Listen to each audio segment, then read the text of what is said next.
almost like a professional intro there. That's Yeah. pretty cool. Hey, everybody! Jamie! Woohoo! Woo! Woohoo! And to start the podcast in the traditional way, is this thing on? Yeah. Tap, tap, tap. Actually, I need to move it out of the frame. Uh-oh. That is one and only professional podcast mic there. Hopefully we're going to get better audio and better visual than we did in the last show. Welcome to the... Nick and Jean Show. Wanna run your verbal? Welcome to the Nick and Jean Show, where we talk about everything in the nerdverse. Just a little spoiler warning. Ooh, fancy graphic. Yeah, now we got fancy graphics. Woohoo! Spoiler warning. In case we spoil anything, because we probably will. Oh, we definitely are going to spoil stuff. So you've been warned. Yep, so I don't want to hear any bitching in the comments. And now on to the show. On to the show! Welcome everybody to the Nick and Jean Show. We are streaming live here at 8 p.m. Eastern USA time in the comfort and glorious, or known as our kitchen here in deep, dark Essex. Maryland, that is. We're coming to you live on YouTube, Facebook, and Twitch. You can find us on our YouTube channel and watch us live at altwoodtube.com, or watch the recording afterwards, which we post afterwards, or follow us on our Facebook page at facebook.com/altworldstudios, which also will be posted after the show as well. Also, you can follow us on Twitch. Just search for Altwood Studios when you open your favorite Twitch channel. Also, this podcast will be available as an audio podcast, so you can hear it and see what's going on your favorite podcast channel. Just search for the Nick and Jean Show on your favorite podcast channel. All that being said, in a very quick and very almost semi-professional manner, I'd like to welcome you to our show. We've got a lot of stuff to talk about tonight. A lot of stuff. Yes, we do. Yes, we do indeed. Water, good. Yes, actually, this is water. I'm not down in pints of vodka. Not yet, anyway. Not anyway. Give us time. This could be a very long show. Mm-hmm. Please leave your comments and thoughts in our chat sections. We will get to them and we will see what's going on, and we will basically do our best to answer your questions for you as the show goes on. Once again, I want to tell you all, we are not going live on stereo anymore. We've changed over to this format, which gives us better audio and visual control. So, been a week. Yep, it's been a week. It's definitely been a week. Not only has it been bloody hot. Oh my god. It's been hot. Awful. Really hot. It's been like a swampy thing. That's how hot it is. Well, I know on the West Coast, like their temperatures are like some places like hitting like 130. Yeah, we're actually we're on the East Coast here, so we're not hitting those temperatures. But I tell you, with the humidity we're hitting those temperatures. Yeah, I'm an Englishman. We're not built for humid temperatures. God knows how we managed to conquer half the globe in the glory days of the British Empire. I don't know if it's a power contempt or the power of just sheer stinkiness. Yeah, I'm going with the stinkiness. Yeah, you melt when it gets over like 50, 60 degrees. No, I'm tolerant to 62 degrees, then I basically start burning. Mm-hmm. I'm like a bizarre English vampire that way. But yeah, it's been a warm week here in deep darkest Maryland as we come from your life from my kitchen counter. And yeah, it's been a bit of a week. I mean, I've not been really overly busy though in terms of TV watching. I don't know about you, but I haven't. I mean, basically illustrating and lettering stuff. So. Which, speaking of lettering and lettering and stuff. And stuff. There's stuff. Yeah, stuff. We have studio announcements to make. Ooh. That's Altwood Studio announcements, everybody. Basically, we talk those segments of the show. We are sponsored by Altwood Studios, who's basically the company that basically broadcasts this all out of. Also, basically, where we print our books and Baltimore's fastest growing comic book imprint. So go to altwoodstudios.com and check all about us and what we get up to. About to. But today we got some interesting things coming to the studio this week. So basically, I think we should use one of them. So I think we're getting meowed. Are we getting meowed at? We're getting meowed at. We're getting meowed at, aren't we? Is that an incoming cat or an outgoing cat? I don't know. While you discuss, you discuss the studio announcements. Okay, I'm gonna go find out. Whilst I cover for basically one of our incredibly crazy cats that's trying to get in the house. For those who are listening on the podcast channel, basically, we have 2 or 3 cats in this house. They are very, very loud. Do we have to have the door up? We don't have to, but because Mr. O's come in and out, and basically that kind of destroys the entire concept of us actually an AC going off in the background here. As you can see, we can see basically some of the background here of our new studio layout, basically balance and size. But I'm here to talk about basically some of our Old Studio announcements. We've got some things coming up. The Old Studio is going out. We're going to our first comic book convention, and our first comic book convention is going to be at the glorious StellaCon at the APG FCU Federal Arena at Harford County. woohoo! Yeah, that's Harford County. It's the Harford County Community College in Bel Air. You just go straight up Route 40, you'll find us there. And that's basically where we're going to be this weekend, starting at 11 a.m. Look up the APG FCU Arena, and you will find us there. The convention is we're not just going to be there as well, because it's for Old Studios banner. But also, there's going to be like cosplay. There's going to be comic books there. There's going to be. Oh, I'll definitely be cosplaying. I don't know what's what, but I'll be cosplaying. Oh, I'm totally cosplaying as me. You always cosplay. Oh, you see, once you have perfection, you can't really go any better. Yeah, okay. But yeah, so we're going to be at StellaCon this weekend. So basically, if you are in the Maryland area and anywhere near the Harford County, Bel Air, Maryland, Baltimore City area, please come up to the APG FCU Arena and join in the StellaCon. It's the first comic book convention show of the year there. First comic book convention, I believe Harford County actually is getting in as well. So it's going to be a real fun show. It's run by basically Transistent Events, but guy called Kevin. Kevin was the second name I've completely forgot. I didn't put it in my notes. But he runs amazing events. It's going to be a fantastic show. Every event of his that we've been to have been great experience. So, lots of fun. You've been complaining about not having enough Comic Cons, seen enough Comic Cons. Come out and support the show. Support your indie creators. Look at your shops. Enjoy the cosplay. Enjoy the show. Come out and have some fun. But I do recommend, basically, if you're feeling a bit nervous about being in a confined area, it will be in an arena, wear a mask, you feel better about yourself. You need to be vaccinated. Just be on the safe side, everybody. Makes for a really nice Saturday. Make sure we find a nice Saturday. Bring the family. Yeah, we're pretty much all gonna be there. I'm still trying to figure out if I'm gonna be masked up or I'm gonna be wearing a face shield. I haven't decided yet. Me either. I'm not too certain about it. I guess it's going to come down to comfort level. We've both been vaccinated, so we're safe in that area. But I still don't like the thought of basically, carrying it and somebody not vaccinated getting it off me. Mm-hmm. I don't know. I just don't know yet. Maybe we're going to such a close thing. I'm thinking face shield, but we'll see. Because if I hold my mask face like this, I'll start sounding a bit like Bane. Yeah, we don't want that. Yeah, so we don't want to be having that. Also, on the comic convention show news, we are also going to be out and about for Free Comic Book Day. For those of you who are in the know, August 14th, it's going to be Free Comic Book Day here across the nation, or where you can go to your local comic book store, that's your local OCS, and get free comic books. They will give you free books just for turning up. Though I would recommend you go in and actually buy some books as well, and some of the fun stuff they have as well. And if you're in the Baltimore area, I was getting to it. Thank you for the segue. I'm going to take another sip now, make people wait. There we go. Water. Yum. And if you're in the Baltimore area, specifically the Bel Air area of Baltimore, I am going to be, Oldwood Studios is going to be at Collector's Corner on August 14th, from probably about opening at 9 a.m. all the way through to probably 3 to 4 p.m., which is usually when it starts tailing off a little bit. We'll be displaying our Oldwood books, our prints, and all kinds of fun, funky stuff. Also, it's a good time to go down. Not only do you get free comic books, but basically they usually have a lot of bargains and sales going on. On Free Comic Book Day, they always have like a ton of sales. Like dollar books and all kinds of fun things. So come out and support your local comic book store, but make sure you are at Collector's Corner, Bel Air, to potentially join us on August 14th, starting at 9 a.m.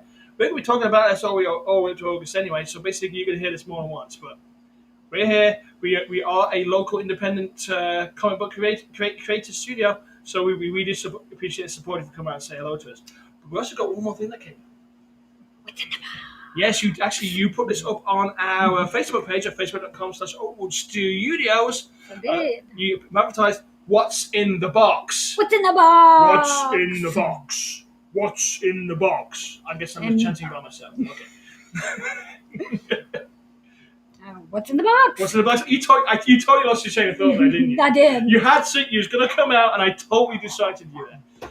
We basically had a delivery this week. This is basically if you've been following the Old World Studios Facebook or Twitter feeds, you basically have a fairly idea of what might be coming.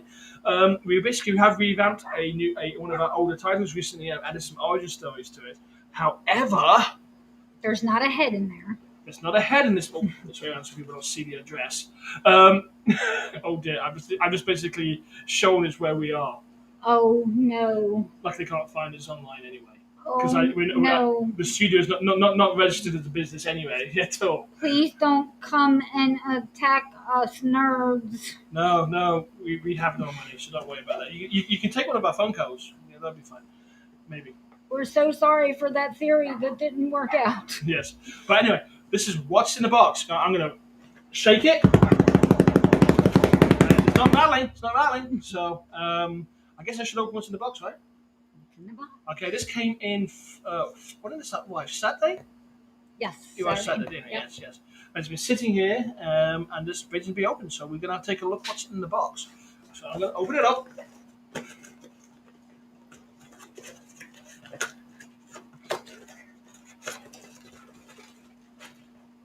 Okay, box is open. For those viewers, basically, I'm doing this around again. I keep showing our address.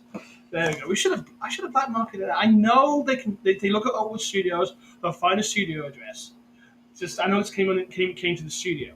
So I don't know why I'm hiding. They're just going to turn up on my door and say, "Oh, where's your comic books?" Right? Yeah. What's going to happen? If they don't get attacked by many guard cats that we have.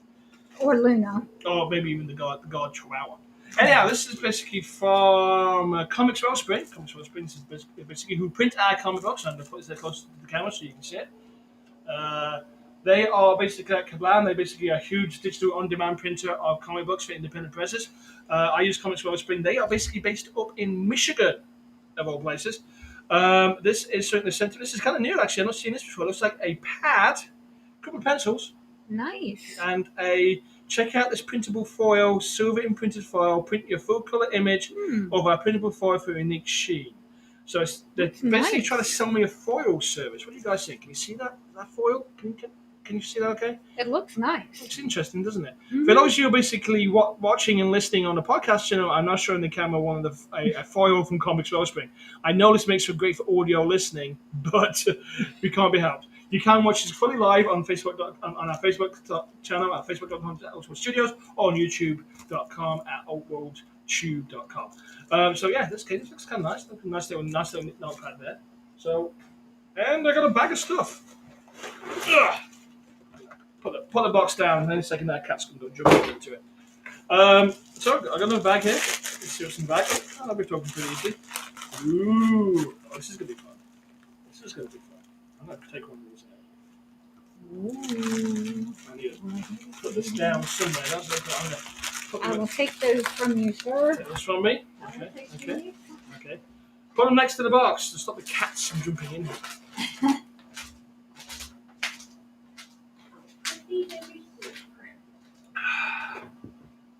This is a big ad here for Comics Wellspring. No, they're not our sponsors, but they are the guys who print my books. So I want to give them a bit of a shout out. If you ever basically in the line, but if they want to sponsor us, yeah, feel free to come to sponsor us. We'll happy take us. I've been waiting for this for some time. It took me something, this is basically a changeover. Something we did. We did some interesting things to this book. Mm-hmm. Okay. One of our titles in the range has just come in. This is going to be actually with us at StellaCon, and it's woo! Mr. Button's One Shot. The story of a teddy bear who's kind of had, let's just say, enough of the monsters under the bed and is dealing with them in his own unique and semi-psychotic sort of way. You should show him some of the artwork inside. Well, sure, some of the This is a cover here. There's actually the cover of One Shot here. It's drawn by me. I drew this. This one. It's me. It's what we cover. I did this. Which is unusual because most of the time I used to write these things. We actually, our book artist, who's Veronica Smith, who's actually based up in Michigan herself, actually did the artwork for this book. I'm going to open some of the pages. There's the first internal pages there. That's Mr. Her artwork is beautiful. Oh, it's beautiful. Yeah, she did all the artwork for the Night Guardian series as well. Yes, she did. So this is probably a little more extreme than she's used to doing, but she enjoyed it and put out. It's a nice graphic images here. I'm just going to turn some more pages here. This book also contains the origin story of Mr. Button. Oh. Yes. Ooh. So you can learn how Mr. Button went from basically your average everyday normal teddy bear to the wonderful The raging teddy bear that he is now. Raging bull anger teddy bear that he is right now. And the origin artwork is actually drawn by local independent artist and indie creator himself, Dan Noakes. Some of you may have encountered him on the comic book convention circuit. He of 21st Century Studio fame. And he did basically the origin artwork for his books. So we've got two different art styles here. We have Veronica's for the main story and Dan's for the origin here. This book is a one shot. It's going to be with us at StellaCon. You can also buy it from the Oakwood Studios website at MrButtonWatch.com and go to oakwoodstudios.com for $4.99 plus shipping. Just follow the URL below. You'll see the big graphic. You'll see Mr. Button's one shot. Pick up this book. Support your local independent art creators. Or if you're tired of flights and tights, then check out this book. I think you really enjoy it. If you're a fan of Deadpool, if you're a fan of basically Ted, I'm trying to think of else we could compare it to. That's a good comparison. It's a good comparison. It's like Deadpool and Ted have had an evil love child. Yeah. Yeah, that's good, right? And basically, it turns out to be Mr. Button, who is a teddy bear who's been pushed too far, and is basically taking down the monsters on the bed after the Lord of Nightmares himself, who's the Boogeyman, and is working off a list. So check out this book. This is the first book. This is issue 1 of One Shot. So basically, of Mr. Button's journey. We got a lot more stories planned for this guy, but this is his first book with his origins in. Pick it up. Buying this book is a self-contained story. However, you buy this book, you help me make more stories. And that's a really fun thing. And just to give a quick example here, the little splash cover in the background there. That's basically so beautiful. They all work on the. That turned out so good. It turned out quite well, actually. I thought that's for me. That's good. I must be getting better at this. You've never been bad at it. Oh, I absolutely suck. That's why I don't do comic book art. I just do like one-page static images. If I did a comic book, it would be like one panel at a time. That'd take like 20 years. I'd be like basically all fours, big old beard going down on my legs, going, and there's the last ink stroke, and have my final heart failure just as I get the last ink stroke on. Then go, bugger, I got a letter in there. Yeah.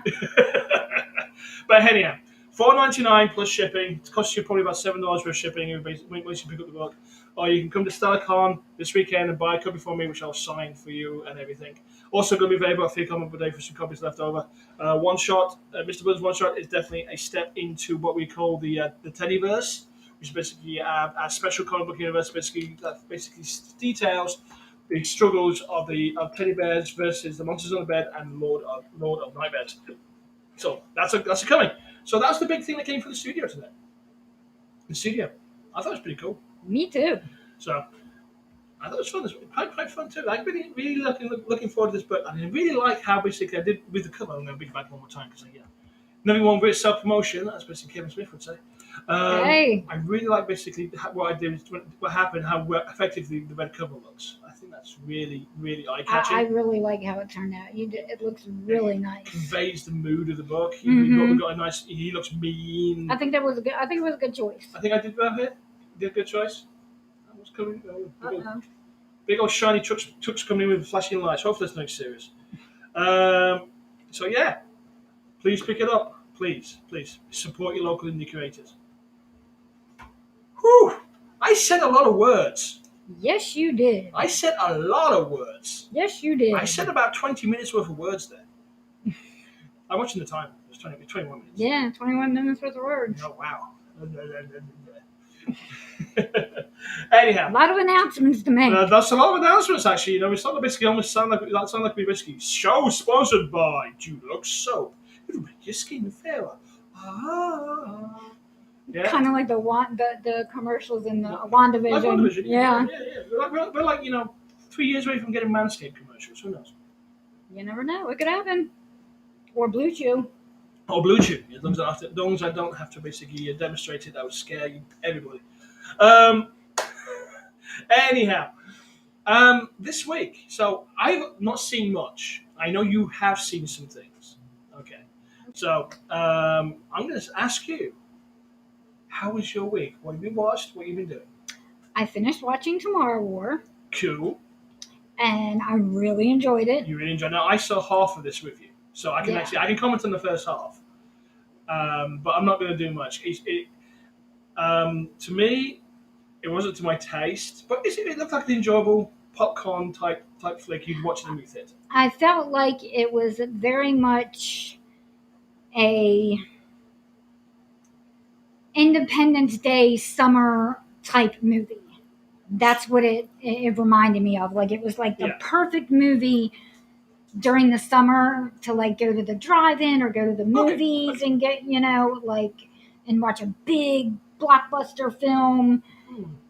Okay, I mean, the plot was nonsensical, and I did find basically it was like it was the usual alien And based on the original Swiss Army knife. IP, so the tomorrow it's all original idea. That was good, but even though it had basically the alien, what I call the alien Swiss Army knife, with the alien that does everything, Yeah, which is kind of like, oh, really, again, another one? yeah. The aliens have spoiler warning. If you haven't seen the movie, What, spoiler warning? We're trying to say that we do spoilers in the show? Not stream start the show soon, but spoilers! spoilers. Spoilers, yes. We did warn you at the very beginning, so, it's your own fault if you got this far listening. Yeah, But anyway, the let's go. aliens have extra tentacles, and I can't even describe them. Like they're horrific looking. You know Like, what they're they terrifying. You know what they reminded me of? Have you ever seen The Wall with Matt Damon? Yeah. Yeah, and the jade animals that are going up the wall. Mhm. It reminded me of those. Yeah. Almost exactly, and I'm pretty certain my prediction of the plot was almost exactly the same. Mm. Yeah. Anyhow, you know what? You enjoyed it. That's really good. I don't have anything really bad to say about it, apart from basically it was kind of like dumb. But that's not necessarily a disqualifier for a blockbuster type movie. It was basically bought by Amazon. Amazon bought it from the production company that made it. Spent like $200 million for just like 30 seconds of sales on their website, I think. And it's getting a season 2. I'm not quite sure how you mean a sequel. I'm not sure how they can. Well, not season 2, but it's getting a sequel. I guess they didn't kill all the aliens then. I'm guessing not. My guess is going to be that what happened at the end of the movie, Okay. which with J.K. Simmons in this is just jacked. The Jack's J.K. Simmons. I mean, this man, like, he looked like he definitely could take Chris Pratt out. He's that, like, swole, as the kids say. Is that the new word now? Swole? Yes, swole. Okay. But like the end scenes with Chris and Chris Pratt's character and J.K. Simmons' character, the father and son, Right. and they're going after the female, The queen, Right. to kill her before she lays any eggs or gets anywhere. And I mean, through the whole movie, like I was literally like on my seat, like could feel like myself, like, oh my god, oh my god, oh my god, oh my god. Even though the plot was incredibly predictable. Yeah, but I still was like, like very invested in it, and very like, that's not a bad thing. very like when they're running away and they're bombing Miami and they're running. I'm like, oh my god, hurry, run, run, run. Let's send civilian soldiers up against these aliens, but let's not tell them how to kill the aliens. Well, no. They told them how to kill them. Necks and bellies, necks and bellies. Mm-hmm. I paid attention. You paid attention. Okay. That bit made no sense to me. Just but say that. she gets away from them a few times at the end of the movie. So I'm wondering if she got a chance to lay some eggs somewhere That feels kind of before cheap. they killed her. That feels kind of cheap, though. I mean, kind of basically negates. I mean, that's the only. Well, that's the only way I could think that they could have a sequel. Maybe an asteroid comes down and there's more of them. Possibly. Maybe it lands in the future. Well, they find out that the aliens crashed here, and these aliens that are terrorizing the planet in the future were actually their cargo. And from what they gathered going in the ship, it looked like maybe these were like, world ending type of thing that they were carrying, like to clear out a planet. Okay, so basically, planet clearing weapon. So we're gonna basically it's gonna be like Independence Day. Basically, the aliens come back now, and then basically it's gonna be the alien bad guys, not the alien dog handlers. I don't know. So I guess we're gonna have to find out and see. Are they gonna crash in the far future this time? Basically, are they gonna crash in the past, and the people from the far future have to come back to the past to help the people in the past to the ends? I don't know. I don't know. It's. But Chris Pratt was great in it. Okay. And climb him like a tree. Okay. He's tall and stocky. I don't get the climb being like a tree thing. You girls, you know what I'm talking about. Climbing him like a tree. Okay. What is her name? Because I can't pronounce it. Ivana Strahovski? Yes, her. She's great in it. Strahovski, I should say. Her actual nickname in Chuck was Ivana Strahovski. Well, she is hot. Oh, yeah, I can give her that, yeah. She's hot. She's Australian. She was looking hot, whooping ass throughout the movie. Whooping ass. Whooping ass. Whooping ass. But yes, I enjoyed it. Okay. So much so that I watched it twice. She did watch it twice, which half the time was with me until I couldn't take anymore. Because I'm going now to take a walk, and I basically asked you. I actually said, "Here's my predictions for the ending," and that was about what? Yeah, you were pretty close. I was pretty close to the ending of the movie. Yeah, the predictions. You were pretty close. It was getting loud, and I was tired, and I had a headache, and it's like I'm just not interested. It wasn't a fault really of your choice of movie. You just weren't in the mood for that type of movie. I just wasn't in the mood for something really that stupid. No. And the previous weekend I hadn't enjoyed F9, so you might. But anyhow, that's kind of unfair because still what I saw of Tomorrow's World was still better than F9. So with F9 being the scale of the bottom. Well, they are thinking about crossing the F9 and Jurassic Park. Oh, well, why? Universes, which I don't even want to. Is Dom going to drive a dinosaur? I guess. Family. He's going to teach Blue how to drive a they send a Project Fiero, a stick. Project Fiero into space. At this point, I don't think I care anymore. Yeah. So basically, with F9, Fast and Furious 9, at the bottom of the scale are basically some blockbusters, because basically that's what it is. It is.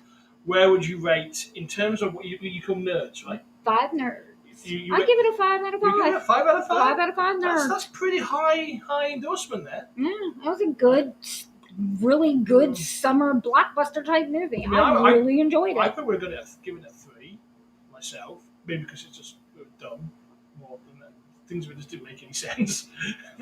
Or it could just be we've been so deprived of like movies for the past year that like now it's like, oh my god, yes, please give me everything. Yeah. Eat this content. It's kind of, oh, then we go Fast and Furious. Oh, yeah.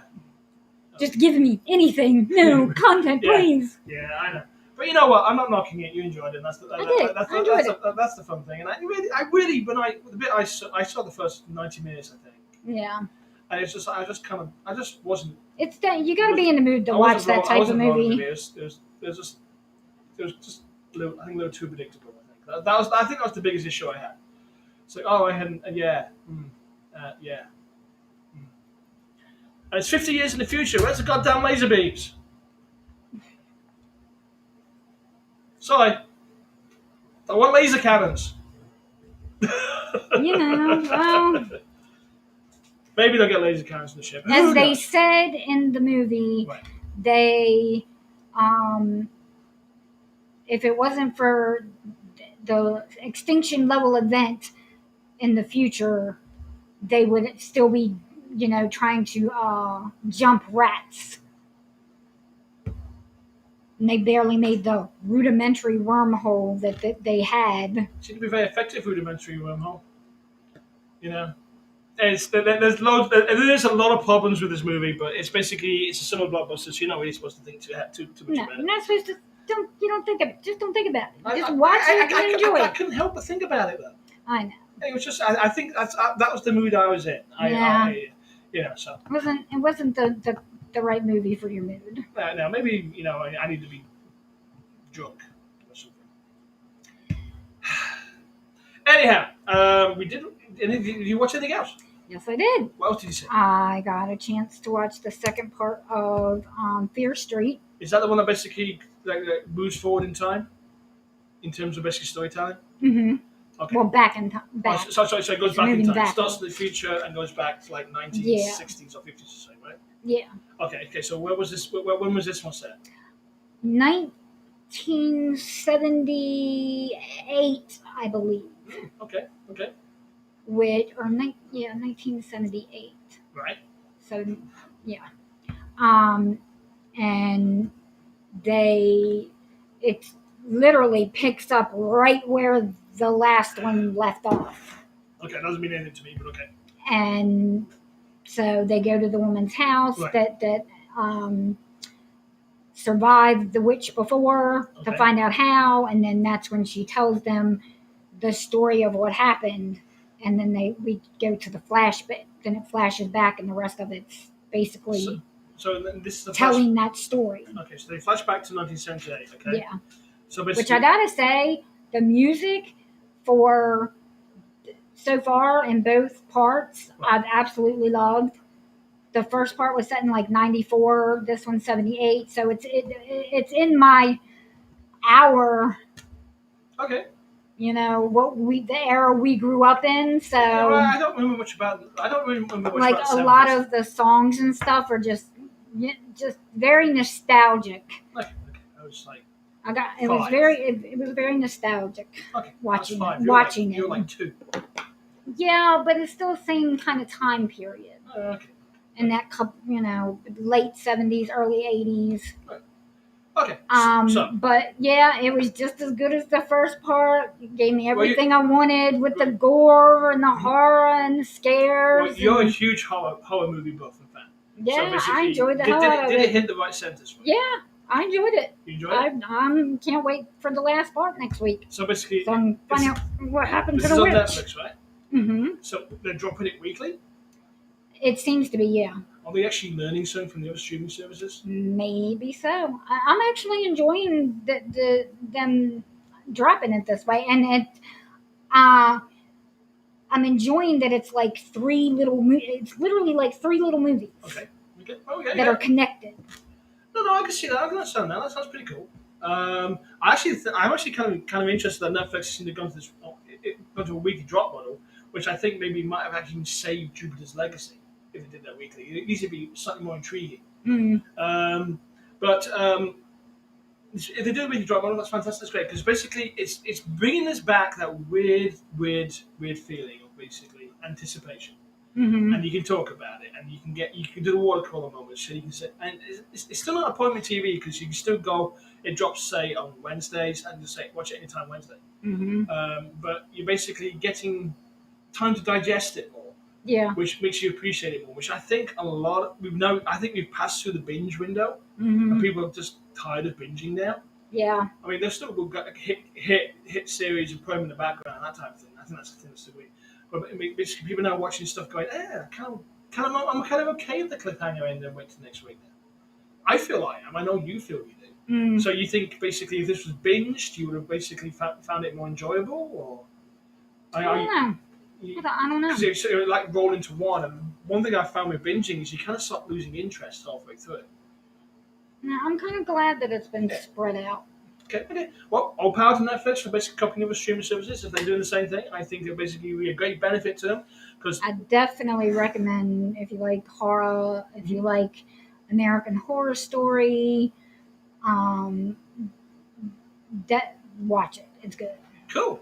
So how many nerds would you give this? Wait till the end. Wait till the end. I'm gonna wait for the last part, and then So I'll give a. You can give it all. Cumulative. Okay, so basically you're treating this as a series then? Yeah. Okay, cool. That's fair enough. Yeah. Cool. And the last thing I watched was... Wait, there's more. Actually, it was an older movie. It came out in like 2011, I think. Okay. Called Priest. Never heard of it. Tell me a bit more. It stars... Oh, Jesus. I just forgot his name. Stars Jesus, okay. Yes, it stars Jesus. Okay. Hallelujah! Vision. He plays Vision. Oh, Paul Bettany. He stars in it. And Goodness, what the hell you know. yeah, he's. You're Well, I like didn't me, know I was gonna forget his you're like name. me. You forget actors' names. So that's the point now. Basically, I'm writing actors' names in my notes because I know the actor. I just completely blank on the name I'm talking about.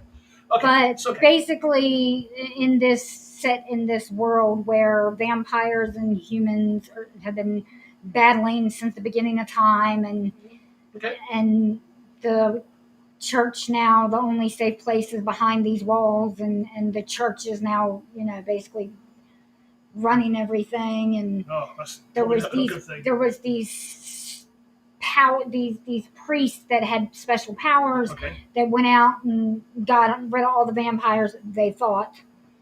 And so yeah, it was I Okay. enjoyed it. I enjoyed watching it. Sounds like almost like it's based off an anime. Like, It might be. okay. Oh, It's that's a cool. good possibility. Sounds cool. I enjoyed Was it. it fun? Yeah, Cool. So, it was fun to watch. was it? Can I ask for a nerd rating? I feel like a 3. A 3 3. at 3 out of 5 nerds. So it sounds like it's more thoughtful than Tomorrow's War, but gets less score. Was this not enough explosions? Okay, not enough explosions. I can dig that. I can dig that.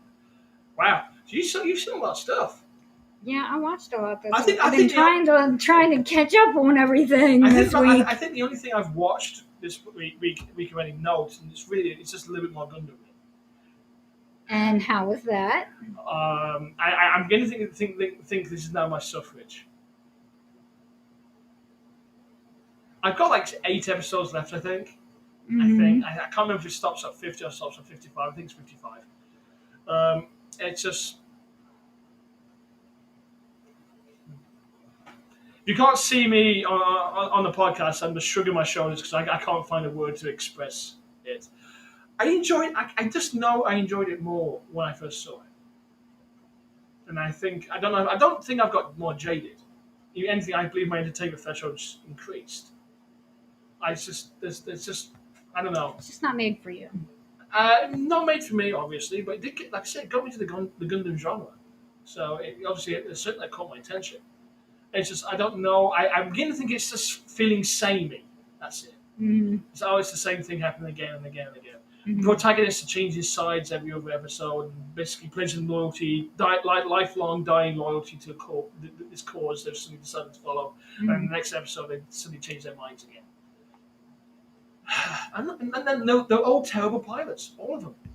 They're absolutely terrible. As I said, if you ever watched Gundam Wing, the only reason the Gundam Wing pilots survive is because their suits move. While all the other enemy suits stand still and fire, their suits move. Nobody else suits move.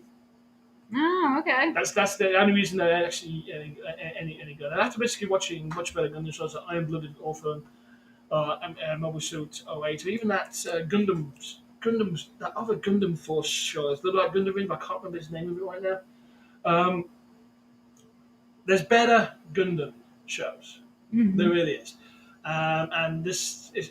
I'm gonna watch it to the end so I can basically be reminded how it ends. I'm for life of me. I'm trying to remember how it ends, and I can't. So I'm just gonna watch it to the end and see how it does.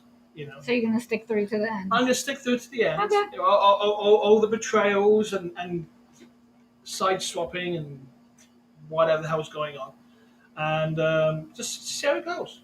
I mean, you guys have been following our podcast. I've been known as basically almost 3 months into this epic crusade Mm-hmm. of watching Gundam Wing. So yeah, it took me less time to watch Magnum. Yeah, but you enjoy Magnum. I did really enjoy Magnum, but That's the difference. all 165 episodes. So yes, that's right. I sat down and watched all 165 episodes of Magnum. Well, you've got the shirt. Well, it's not really a Magnum shirt. I mean, it's got to have some powers on it, but it's probably one of the reasons why I like Hawaiian shirts. So and I also know basically if I ever get to Hawaii, then I can get a Ferrari, have a job with a mysterious benefactor, have a cool buddy with a helicopter, and another buddy with a nightclub, just waiting for me. Waiting for me. All planned. All planned. I just gotta get my mustache more bushier. Hmm. No. No. No, the big old. Oh. A big Selleck. No. Please leave in the comments if you guys want to see me do a big old Selleck mustache. Oh, please, no. Hey, internet! Do you want to see me grow a mustache? Anyhow, so Thumbs down, thumbs down. anyhow, so you see anything else?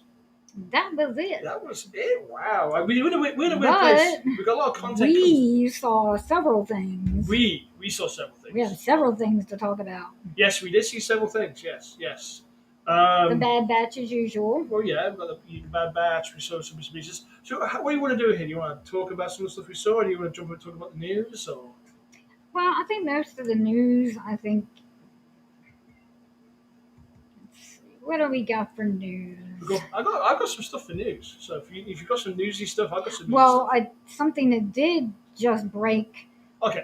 Are we gonna do news? Yeah. Okay. Hey everybody, we're gonna do the news.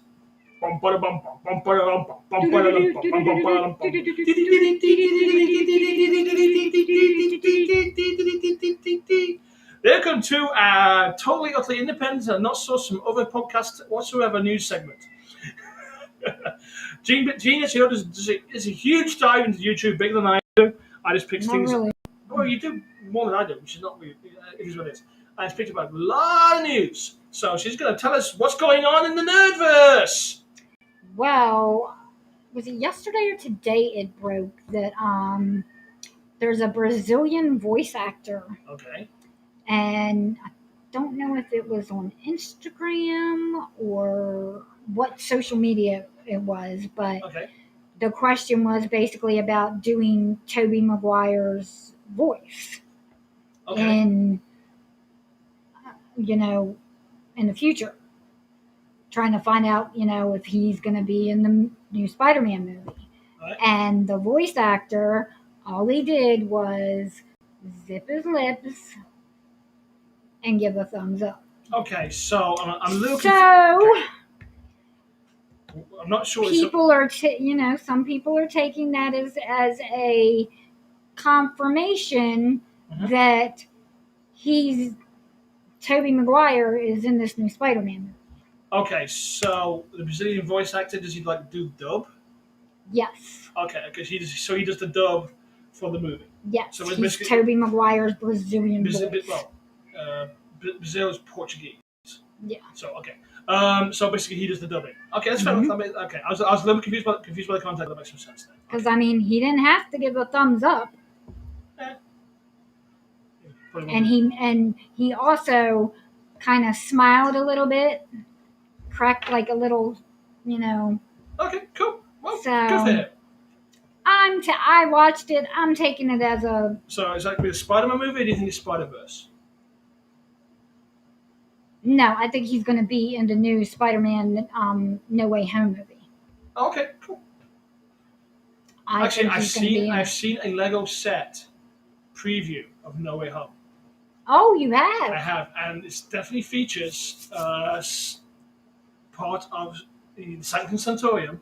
Yes. Oh, okay. I know the set you're talking about. Yes, we did see them. Yeah. So I've seen a bit of it. So yeah, that makes some kind of sense. There's Spider-Man in it, and I don't think it's Peter Parker because he's not wearing the black and gold. Ooh. We have a cat trying to get through the front. I know. I'm gonna.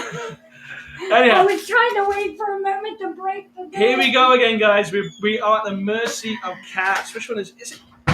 Really? Someday we will be able to get a cat door. We really should get a cat door. Join our Patreon so we can get a cat door. Yeah, that's our big chunky cat called Chunk who just came in there and basically knocked us still over. He's very persistent. He's a persistent little bugger. One of these days, if you just ran the door, he can probably get through it. Yeah, he probably could. Let's not give him any ideas, anyway. Mm-hmm. Okay, so basically, so this Lego set, it's got Sanctum Sanctorum, I think it has Zendar's character in it. It has Dr. Stephen Strange, and it has a blue and red Spider-Man. So take of that what you will. Anyhow, what else you got? Speaking of Spider-Man, we know that Matt Murdock is going to be Peter Parker's lawyer.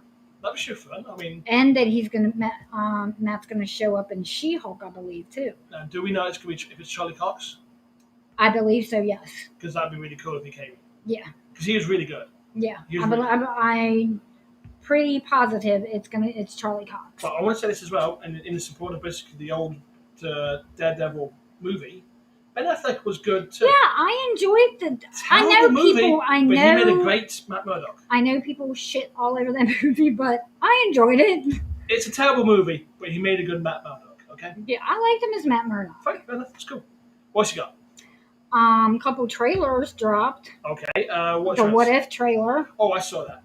Ooh, that was a sweet trailer. That was fun. I love That's the coming animation. August 11th. That's Ray Reichstein early 40s style animation. Mhm. That's beautiful.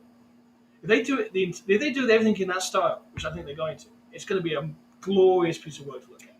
And it was also kind of heartbreaking to hear Chadwick Boseman's T'Challa Mm-hmm. because that was his last role as T'Challa. Well, enjoy the role. And so that's another reason I'm excited to Okay. see it. But also, part of me's like kind of like sad because you know, I'm interested to see how they're going to do it. If they're going to do like a standalone, or they're going to like roll everything together. I've got no idea yet. I think it's like 10 episodes. I think. Yeah, the books were standalones, so each one's a separate story. I think they're gonna be Are they gonna connected keep- but separate, maybe. So they're going to do like a multiverse connection. I thing? don't know I guess we'll find out. because they're not really saying, Because you when I was know. watching the trailer, it seemed like Captain Carter was But basically going to realities. the consensus is that they're building a multiverse Avengers. I'm okay with that. I'm okay with that too. I'm perfectly fine with that. I'm looking I forward. would I'm love looking forward. to see that. I'm looking forward to see what they do. The what if titles. If you ever have the ability to pick up a couple of what if titles, say in the comic book box, like comic books and all that, pick them up. They are worth it. They are interesting stories of basically what happened if you turn left instead of right, and that type of thing. And they are worth it. They really are nice self-contained stories. Okay, what else you got? Disney trailer for Encanto or Encanto. Encanto. Is that like I've seen It's a still coming image. fall 2021. Is that the thing with like the multi-story house thing? Okay, And the people, everybody has powers except for the one girl. Okay. And the music's by Lin-Manuel Okay, so Miranda. it's going to be music or it's going to be rap? Spoken word, we should say. Singing. Okay, cool. I think there might be a combination of both. It's a Okay. Disney movie, so you know there's going to be singing. Again, I'm perfectly fine with that. You know, I've seen an image from it, so I actually have some ideas. I've seen the trailer. It looks beautiful. It looks fun. When I saw the still I saw, it looked very much like Coco. Yeah. Is it the same sort of like style? Yeah. Okay. Yeah. Also, a trailer for Val, which is coming to theaters July 23rd. It's a documentary about Val Kilmer, by Val Kilmer. It's all apparently like he's like kept like footage. He's been filming himself and for like ever, and this is like footage from his life. I'm interested in seeing this. So am I. I'm really interested in seeing this. Because apparently he's got like hours and hours of footage he's been filming since he was a kid. Since his family was like the first to own like a Super 8 camera and that type of thing. So yeah, I'm interested to see what happens. I want to see it. Val Kilmer has a very interesting story. So I think it's seeing him now when in the trailer when you see clips of him in the trailer now. Mm-hmm. And he has to, I think he had throat cancer. Throat cancer, yes. Yeah, and now he has to speak with one of those, the voice box, and it just breaks your heart listening to him talk about it. And that's just it. I think he's got a real interesting story. Val Kilmer is actually a very good actor. He is. I love Val Kilmer. All things considered, he's actually a really good actor. So, just to see what this looks like. Okay, what's you got? Let's see. I can see a list of stuff here. Well, Hugh Jackman. Hugh Jackson. He posted he had social media going wild. Oh, I've heard about this. Yeah, you know. But they don't know, so tell them. He posted. Well, I'm sure they do. When he posted the social media pic from Boss Logic of the glove with the claws, concept art, and then a pic of him and Feige. Yeah, but he's hinting. He's hinting, and I'm actually I will pop like crazy for this that he may return as Old Man Logan in the Marvel Cinematic Universe, which is entirely plausible when they do some of the multiverse stuff. I think. Well, apparently him and Patrick Stewart had been contacted by Marvel to come back in a multiverse capacity. Well, if some of the stuff I've heard about multiverse is right, I think That could be a rumor. We're going to see it like Don't hold me to it. I know I'm perfectly fine to see Hugh Jackson come back. Hugh Jackson, I nicknamed Huge Action a long time ago. I'd like to see him come in as a multiverse Logan. I would love to see that. I think that basically he shouldn't have to train his body as much because that was ripping him apart a little bit. Oh yeah, I think that's the biggest. That's the biggest hurdle. That's the why biggest thing for him. It was that, and I don't blame him. Like you get to a certain age, it starts to get really hard to do that kind of thing. But if he's like the same, like his shape that he's basically in, like I don't know, like Greatest Showman or basically Old Man Logan, I think that's perfectly fine. And he doesn't need to be ripped because if he's playing a multiverse Logan, he can be whatever shape he is. And he's not he's not actually. Face it, about the extra training, he's not in bad shape anyway. No, so. He's never been. Yeah, so, Hugh Jackman isn't like big portly man on a normal basis. He hasn't turned Russell Crowe. Yeah. What's he got? Some people also social media again. Downey unfollowed his MCU castmates, and like fans were like going like crazy and like panicking. Like, what does this mean? Doesn't mean anything. I don't think. No, I don't think it means anything. He turned his it looks like he's turning his Instagram page into some type of business page. Well, he owns a production company. Yeah. So that's. So I think it may probably has something to do with that. I mean, let's face it. Sweet Tooth was a great success for his company. Oh yeah. So Can't wait for next season of that, by the way. Okay, cool. Also, we heard some casting updates. Okay. John Krasinski and his wife are not going to be cast. Yeah, I'm not buying this, but keep going. They are definitely not being. They always say that until the bit they confirm. Well, I don't know. Emily Blunt said she's not she doesn't want to be in the hero movie. The problem she doesn't really. Every time you have an actor denying they're part of a movie. I know. 3 months later, oh yeah, I am. Yeah, I know. It's like it's part of their contract. So I'm not going to buy this until it actually really happens. But it looks like some extra Fantastic Four news. Yeah, well, they said that the casting news was that they're looking for the type of actors they're looking for, diverse people of color, younger, 20 to 30s. All right. Sue and Johnny are still going to be siblings, but they're open. I can't speak today. They're open to mixing the race of the family. You know what? I don't care. So, like, say the kids are Hispanic and the parents are African American or something, and they're adopted. Well, we'll see what happens. I mean, I had this whole idea about Fantastic Four basically being like set in the Madman era. Mm-hmm. And basically they get transported from the 60s into this current age, get lost in the void sort of thing, which I think basically some of this multiverse of madness stuff is going to basically unlock for us. Mm-hmm. So I'm okay with that. I'm okay with it. So I think it kind of drops away from basically the first family appearance. And we're going to, if this happens, we're going to see the internet explode with a bunch of dicks having issues with basically, you've changed our characters. But I'm fine with it. I'm okay. I mean, it would totally probably completely kibosh my. They should be straight from the 60s sort of thing. Because I think that'd be a real funny way of introducing them. Mm-hmm. But I'm okay with this. I'm okay. However they cast, as long as the actors are good. Me too. Give me a good story. Give me a good story. Give me good actors. That's all I ask. I mean, I don't care what their ethnicity is. I really don't. It won't matter. That doesn't affect has no bearing on the story whatsoever. Speaking of no bearing on the story, I have some mystery too, but please go. And my last little thing was we've learned within the past few days that there were some Loki deleted scenes, with one of which was in the theater. If we're going to talk that, I think we should wait until basically Loki. Okay, we'll save it for Loki. I know what you're going to say. Yeah. It's actually a cool piece of news. Yeah. But I think it'd be fun when we get to that segment to talk about. All right, we'll save it for Loki. That's fine. I mean, if you want to touch it, that's fine. No, go. Okay, We'll save it. okay. Yeah, So that's the end of the news, rumors. Yeah. No. I've got something. Okay. I've got something. This is actually pretty cool. I think it's pretty cool. Because, you know, we Drop it. drop it. I'm going to drop it like a on us. Drop it like a mic. Drop it like it's hot. Did you know Zack Snyder actually pitched a movie to Lucasfilm, a Star Wars movie? Did you know that? No, I did not. No, you did know that. Apparently, Lucasfilm rejected it because it was just too mature. Or basically, they just saw Zack as the Ford he is. And it was called Rebel Moon.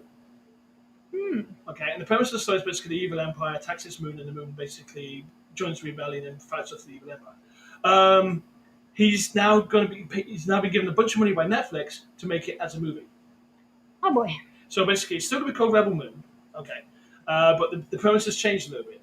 Okay, and it's still going to be a small planet standing up against an evil galactic overlord. But there's going to be a mysterious girl on the planet who has strange powers, almost to say Force-like.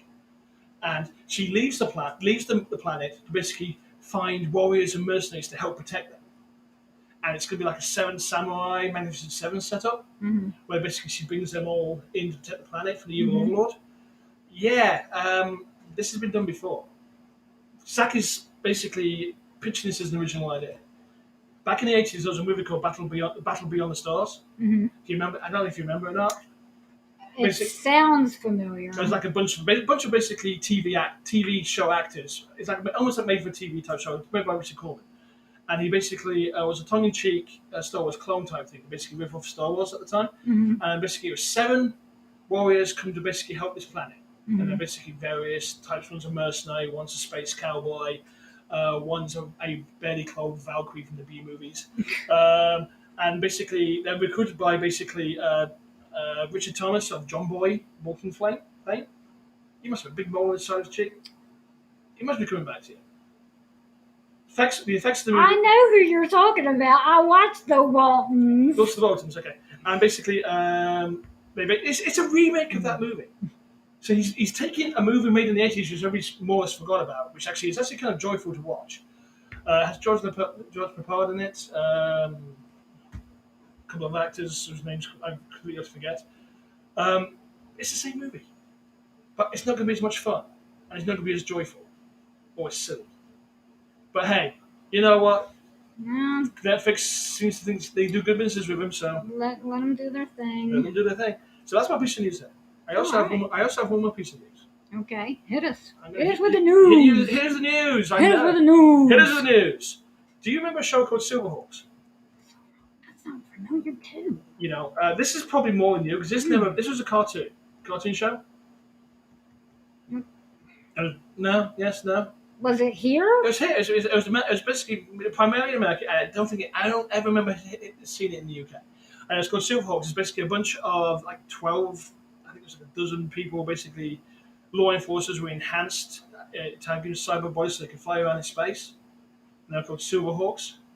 And they basically fought against a Is crime it an syndicate. anime? No, it's an animation. It's not an anime. Okay. So it's made by Rankin Bass. You know, the people that made Rankin Bass, the people that made the Christmas shows, the Misers. This is one of their shows. And they basically were syndicated. It ran like fun for like 65 episodes. Bring up a picture. I can't. I can't either. Because it'll take me forever to open a browser. By the time we've done that, we'll be into a completely different second because my computer is just so slow. I'm going to have to look later because it sounds familiar, but I'm just not placing it. Following on the glory of Mewtwo, of Masters of the Universe, being rebooted, all the studios are looking back at their old cartoon IPs from the 70s and 80s now. So we're now going to get a rebooted Silverhawks. Oh, the show that you can't remember seeing, that has no memory in your head. And I've seen 3 episodes of this show in the past 6 years. And they're, in terms of basically, they are animated shows that are aimed towards a kid's, mentality. They are pretty terrible shows, even at that point. And the concept is like, this really was designed to sell basically chrome-plated toys whose arms apparently couldn't move or anything. So it's going to be remade. See, and that's why I like Tomorrow War because it was the original IP. And I would be nice to get some original IPs. I had no idea that Silverhawks had ran for 65 episodes. I mean, Just stop. Yeah, just stop. By the way, guys, I have an original IP just I here. know. Look, original IP, just dying to be made in our show. Would you love to see an animated show of a teddy bear who clubs monsters under the bed to death? What's that? Is that a yes? Is that a yes, internet? I've got you a new show right here. I just need $25 million to get it made. So start sending your donations to our Patreon at patreon.com/the Teddy Bear Tales. How about that? There you go. That was I even got the URL off perfectly. Yes, you did. Wow, I'm getting You better be lucky I haven't changed it yet. Yeah, that could be bad. That could have been really bad. Okay, well that basically closes all the news that I have. Okay, so what do you want to do next? We're at the top of the hour. I'll let you choose. You're gonna let me choose? Mhm. Oh, well. Why don't we do? I'm just the button pusher. You're just the button pusher. Why don't we do the Bad Batch, and then we'll talk about. But then we just run into the two Marvel superhero shows. Okay. Yeah, will that work? Really, I mean. Doesn't really matter how we do it. No, well, I'm saying Bad Batch. I mean, what's really the? Well, I've got a couple of things to say about it. Okay. Okay. Good. Yeah. I mean, I didn't really have much to say about the episode. I mean, it was. It was a filler episode. It was. I mean, you've not seen any of the Rebels episodes, so you probably didn't really get the connection to the character. Hera Syndulla, her young Hera Syndulla is basically in the Bad Batch episode. I think it was called The Devil's Promise or something like that. And basically, we find out that she's working for the Going Resistance on her home planet of Roth. And remember, she's a Twi'lek, which basically guys the strange floppy horns. I think they're pretty. You think they're pretty? Yeah, I like them. You think you can hold on to them? Maybe. Okay. Put some right here on I'm you. not gonna. No. Get some prosthetics. Really. This just went weird. Okay.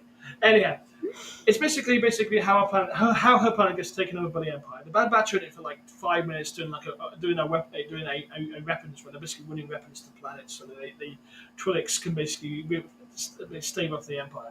And they actually succeeded in the mission, which is surprising because they brought Omega along with them. So they actually completed another mission and nothing happened to them, which is weird.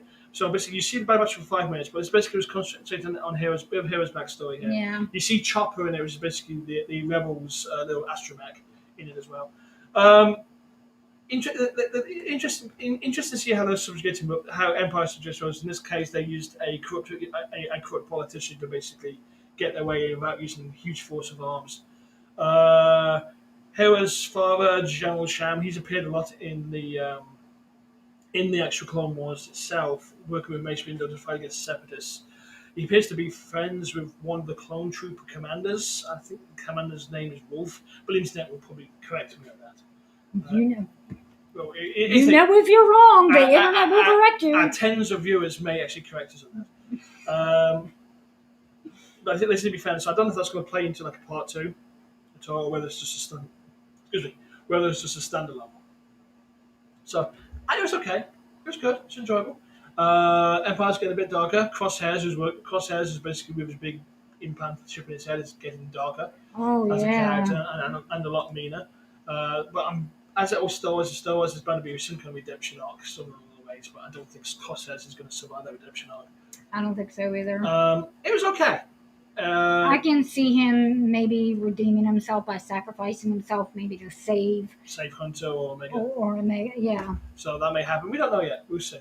But it was okay. It was definitely felt like a filler episode. And the Bad Batch. Yeah, I think they're trying to use Bad Batch to kind of like fill in some backstories. I don't think it was needed. I don't really care if it had her as backstory there. You didn't really need to know much about her backstory, but what she explained in the Rebels TV series itself. I'm not a huge fan of those type of backstory things, but we'll see.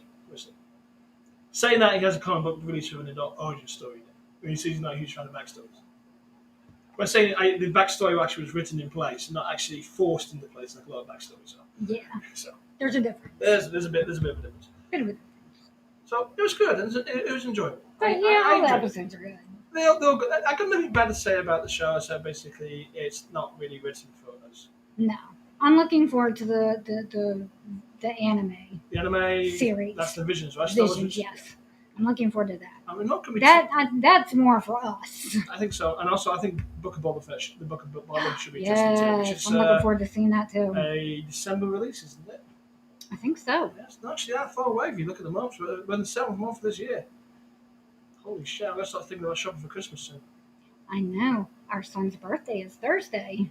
It is? Yes, he will be 19. Oh, crap. Thanks so much so So, long. since we do a podcast on Mondays, not Thursdays, happy birthday, Ethan! Congratulations, you've lived to your 19 or 20? 19. See, I can't keep up. You've lived to your 19 somehow. Somehow. Yep, they're all still living and breathing. Yeah, one of them's he's still living at home. Well. You know, what are you gonna do? I guess we'll figure out what to do. We'll. And now, And now, on to on next? to the top of the show. So, what are we going to talk about? Which one? I think we should do Widow first. You think so? I figured we'd do Loki. Okay, I think we should close on Loki. Because Loki, we've got lots more things to talk about, I think.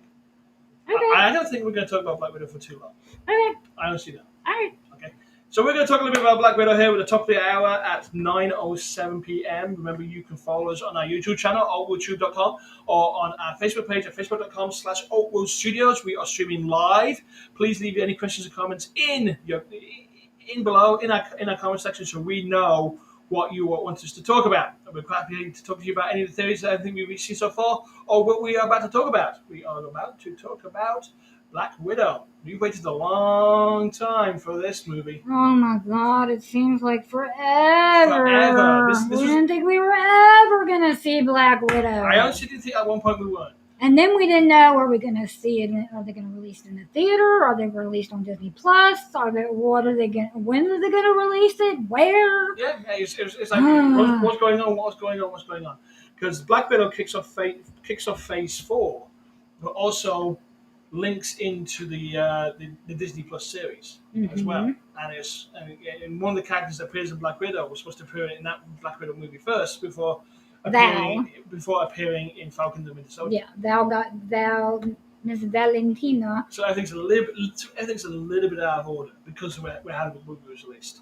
I still think it works. It works fantastic. I thought it was a great movie. I enjoyed it. I loved it. So good. It's definitely. I rank it. She's a non-powered hero, and so.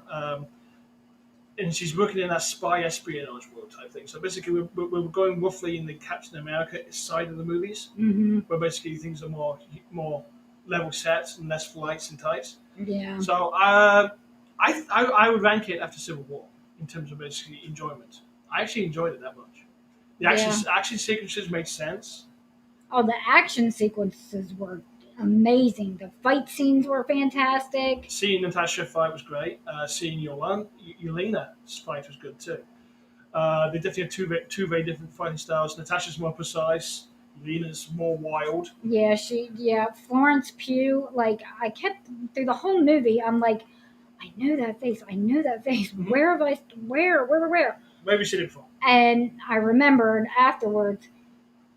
Last year, I watched it. I think it was around Halloween time. Right. Around Halloween last year. Midsommar. Okay. Oh, she's so good in it. She's also in the Mission Impossible movies too. Oh, I didn't know that. So that's another actor taken from the Mission Impossible movies. I think they took Brie Larson from there too. But yeah, loved her in Midsommar. It's another horror movie. If you haven't seen it, go watch it. It's really good. But yeah, so I enjoyed it. There was heart to it.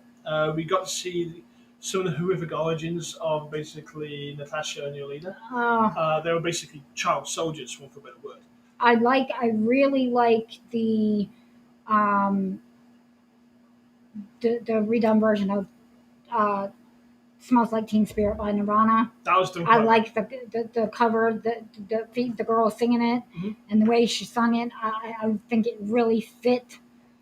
Yeah. The beginning of the movie. No. I thought it was good. I thought it did. Natasha.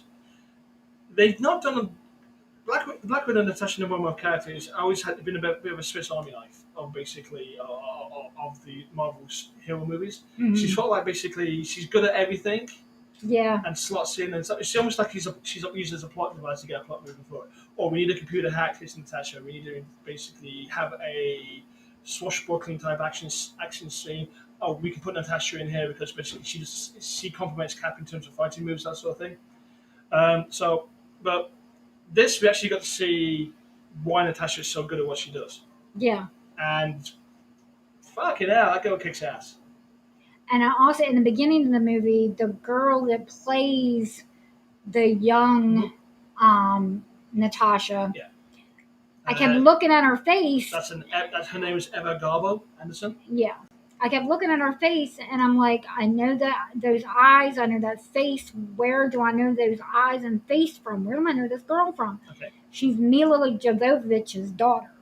Cool. I'm like, now I know where I know those eyes from. And I'm telling you, her daughter is like phenomenal in the beginning of this movie. Like, I would love to see, like, if they did like a little Disney Plus series of like her as Natasha in the Red Room and stuff. I would watch it. I don't need to see that. She was just. I would just love. I just want to see more of her. I just really liked her. Maybe we might see her come back when she's a little bit older as another character. Who knows? Yeah, maybe.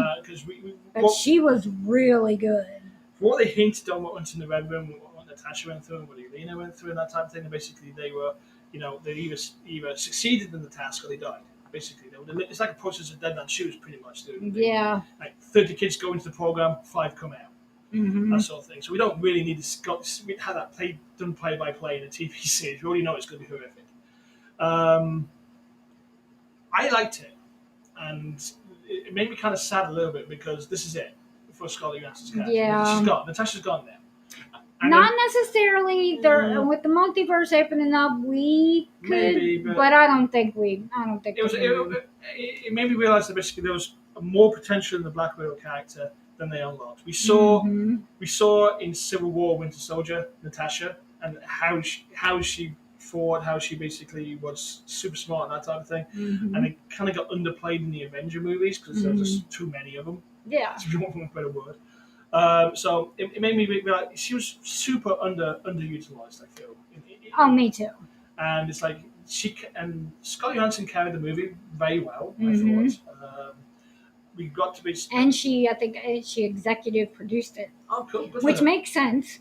And it seems to be like a trend, I think, that's starting because I believe that Tom Hiddleston is also executive producer on Loki. Uh-oh. Which makes sense because these actors, they know. I'll be up here, cat. Sorry, baby. These actors, they've been playing these parts for 10 years. Well, they know these characters. She's played Black Widow for 10 years. I think she was like 26 when she started. I think Natasha's 38, 39. We were trying to figure out how Natasha was when she died in Endgame.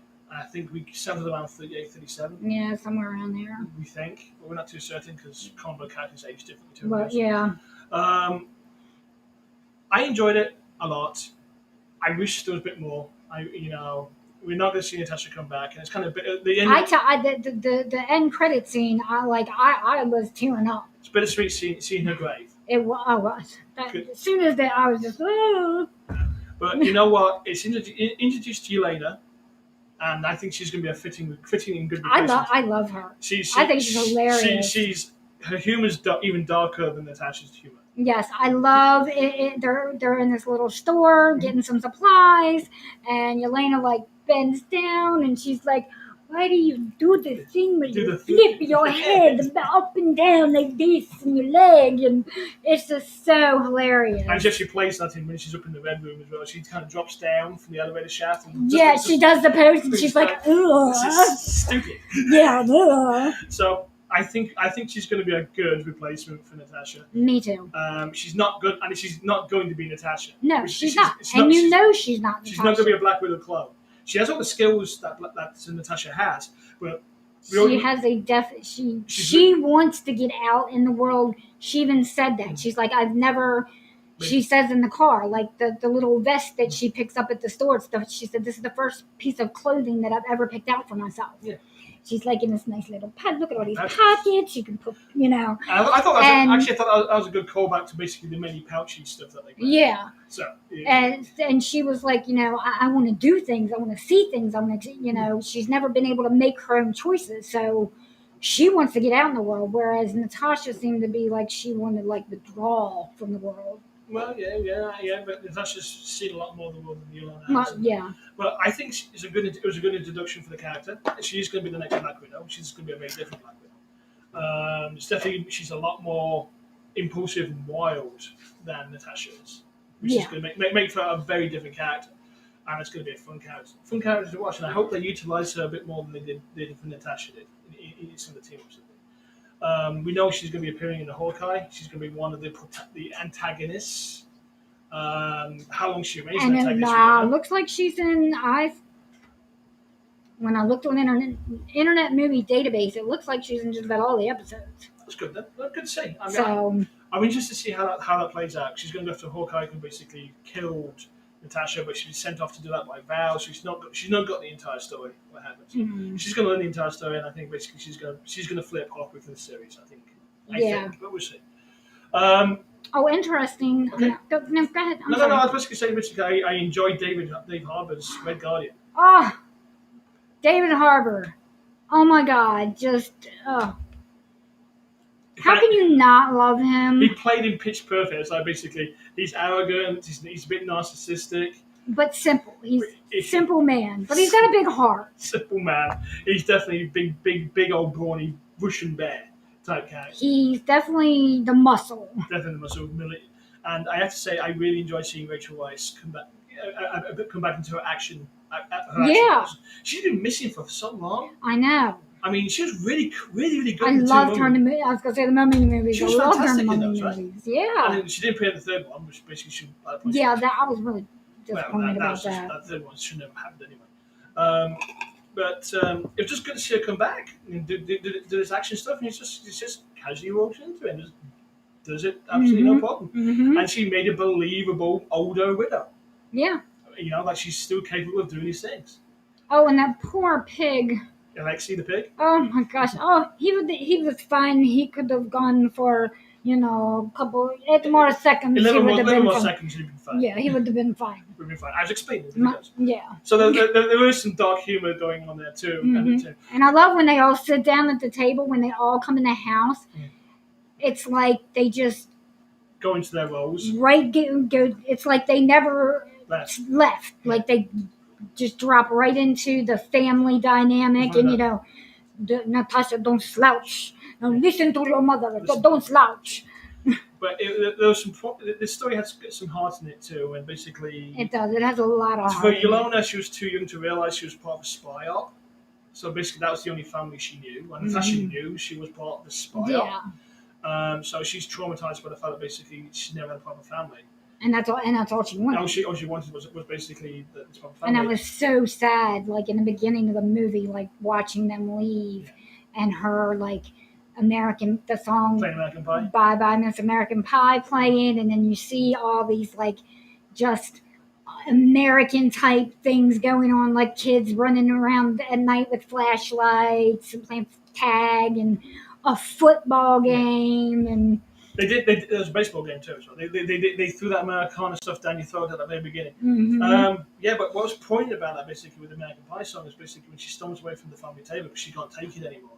And David Harbour's Alexei goes after her, and he starts singing American Pie to her. I know. I actually read that that was a purely improvised scene, and it's like they actually called Feige and was like, "Hey, David wants to sing this song in this scene," and Feige was like, "Huh?" He's like, "Well, go ahead. If we don't like it, we'll just cut it out." Cut it out.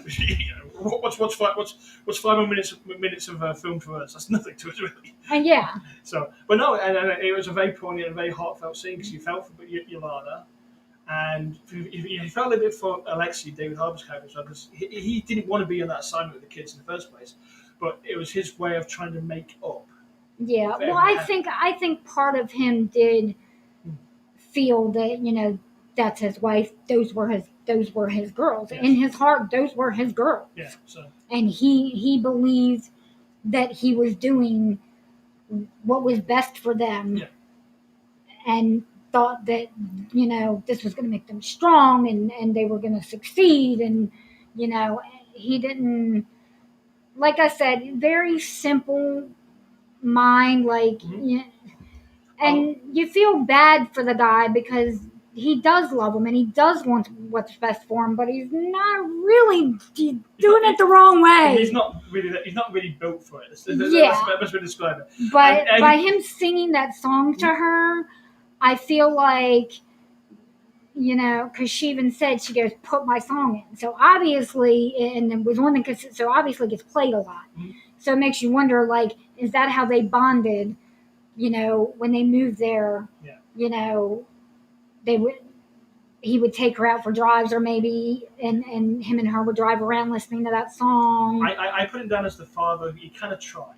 Yeah. But he wanted what was best for him. He did what he thought was best. But it was touching, it was poignant, it was a good scene. I mean, they're dysfunctional, to say the least, because they never were a proper family. They were put together for a spy op. Mm-hmm. And there's some serious harm came out of what they did to basically everybody in that table was affected by what happened. Mm-hmm. Yeah, because like the mom says she went through the Red Room 4 times before Natasha was even born. Yeah. And we also find out what happened to Natasha's real mom, which was sad. Gets killed by Dreykov. Though I'm not quite sure if it's bullshit, because it's Dreykov who likes to fuck with people's heads. But Natasha at least knows that her mom she wasn't abandoned. Yeah. She knows her mom did love her and did want her, which is a big difference when you've grown up thinking, "Oh, I wasn't wanted." Yeah, we actually learned a bit more about Budapest too. Yes, Budapest. Budapest, sorry. What actually went on? Hungarian way to say it. What we went on, there was actually an op that went on basically to take out Dreykov, and they pretty much. Then we get to see where they stayed too for a couple days. Yeah, inside the duckboat room inside the train station, there's like a playing tic-tac-toe. Tic-tac-toe and Hangman. Hangman a lot. But yeah, so what I thought was an interesting twist, though, and it's upset some Marvel fanboys, but that's just on them, was the twist on Taskmaster. Oh yeah. Because Taskmaster traditionally in the comic books is a man. Mm-hmm. Okay. And basically, knock the helmet off her, and we find out it's basically Dreykov's daughter. Yeah, that was. I was a little like, what? Played by an actress called Olga Kurylenko. Oh, okay. Yeah, big tall girl. So. Oh, she's definitely tall. And that was actually, whoa! So Taskmaster's a female. Okay. I dig it. No, it's fine. It made no difference. Fine with me. MCU is not the Marvel. It's not the comic book universe. It's the MCU. It's different. And I like that it. I mean, I like that it pulls from the comics, and I like the nods we get, the Easter eggs, and they do put a lot of the stuff into the stories from the comics. But I like that they're respinning. I like the respins are good, and I think that they keep along those lines. It should be fine. It keeps it exciting, keeps it fresh, especially for the comic book geeks like us. Yeah. Going into it, we're not. Like, oh, well, we already know what's going to happen because we have no idea what's going to happen. Well, yes and no, we do to a degree. But we can predict a little better than the average person. I also care Taskmaster being female. Yeah. I have a couple of friends I got a friend who's a real big Taskmaster fan. I've got to ask him what he thought at some point. I honestly don't think he's going to have a real issue. No, I don't think he did. I think he enjoyed it. I know who you were talking about, and if I remember correctly, I think when he posted about it, that he really enjoyed it. Okay, that's good. That's good because you know what? He is he's probably one of the biggest Taskmaster fans I know. So he had no problem with it. Basically, if Marvel, all you comic book fanboys had a problem with basically Taskmaster being female, that's on you. That's a problem you have. Mm-hmm. Nobody else has. You have that problem. Well, they're going to be even more pissed when Jane Foster becomes Thor. Yeah, that's been in the comic books since the 70s. It's not the first time that's happened. But who knows? Who knows? People don't know. People don't know this shit. It was good. It was a good, enjoyable, super spy romp. Yeah, I really enjoyed it. Yeah, I think it's good. And apparently David Harbour, he was coming off of filming Stranger Things. Okay. When he got the call to come in to talk about this part. Right. And so this is, and it worked out that he had all this bit from Stranger Things, so he just kept that, and what he did was he filmed the prison part and those parts where Alexi's kind of, a little poochier. Yeah. And then as the movie, he said, as they filming went on, he told them film the beginning scenes at the end. Yeah. He said, because I'll lose all the weight. By the end, I'll be, And they were like, "Oh no, you're not gonna be." He's like, "I'm telling you, I just." And sure enough, he worked it backwards. Is how he filmed it. That's perfectly fine. It was good. It's enjoyable, and I would give this 5. Yes. Me too. 5 minutes. Me too. I am hoping that we see more of Red Guardian. Maybe we will. I think he's definitely been a big hit with people. I want to see more of Melina. Honestly, I do. But I think, me too. I want to see more of her too. I might be more of I think Rachel Weisz. Rachel Weisz is hot. But I think there's an interesting potential there. Even if they just spin him into a Marvel Disney Plus show. Yeah. I think it will be work there. But I do want to see a bit more of Red Guardian. I'm looking forward to seeing what happens next with Yelena. Are we going to get a Dark Avengers? Are we getting a Thunderbolts? I think we're going to get is Ross Ross is he the one pulling, telling Val to go, I don't know about that. Round up all these people? But there's a team called US Avengers, which are led by Thunderbolt Ross, Mm-hmm. who has the Red Hulk. And so far, Black Widow, Yelena, and US Agent were part of that team. So. And we know we're getting Secret Wars and Armor Wars, and so we're going to see what happens. It was good. It was good. Now, at the beginning of the movie, it's set in 95. Yeah. That's when Carol Danvers returned to Earth. And it's also the time that Thanos was destroying Gamora's planet, so to speak. You're trying to say it's a significant year? Yeah. Okay. And when that was in Norway, it was the same time that Odin was in Norway. So that was at the same time that basically Hela appeared? Okay. I don't know about Hela, but she was in Norway the same time Odin was. Yeah, this is one of the problems basically because this was taught out of order and we waited like a year and a half. Yeah. To come back again. It's like, okay, this is where it's placed and this is where it works. Okay. Yeah. But no. And I mean, of course, like leaving the movie, like you still got a lot of questions. Oh, that's okay. Like, how did she get away from Ross? It's Natasha. Do we really have to... that's true. You asked me that question. I just said to you, it's Natasha. Do we really have to explain how she got away from basically Ross? Red Guardian in the jail, he's talking about fighting Cap in like the 80s. But Cap was in the ice in the 80s. Which Cap? Which Cap? And is it possible that he met Cap traveling through time when he was putting the stones back? Was there an 80s segment? I'm trying to remember if there was an 80s part where basically they were in the 80s. There's definitely a 70s. I don't know. It's fun to think. It's fun to theorize that, Maybe fought Isha badly. No. Or maybe that's another theory that people have. Maybe it was Isaiah Bradley. Maybe he wasn't, just telling tales. Maybe he, really did. But I enjoyed there was a lot of humor in it. Yeah. I liked the airplane scene, when... Is the helicopter scene? Yeah. Okay. When... I think I know what you're talking about. Yeah, when Alexi says, tells Elena, what are you on your period? And she's like, no, dumbass, I don't get my period because, they did a hysterectomy on, the Red Room. They took all my stuff out. And then she's like, they just get up in there and then they chop it up and then they yank it out. And I'm like, oh my God. Yeah, she's definitely got a dark... Actually, Natasha was riffing off her too, so basically we got to see a little bit more of the darker humor they both share. Yeah, So- and then he's like, "Oh, no, stop! Right. You don't have to be so, rude and vulgar Yeah. about it." And she's like, "Oh, and I was just getting ready to talk about fallopian tubes."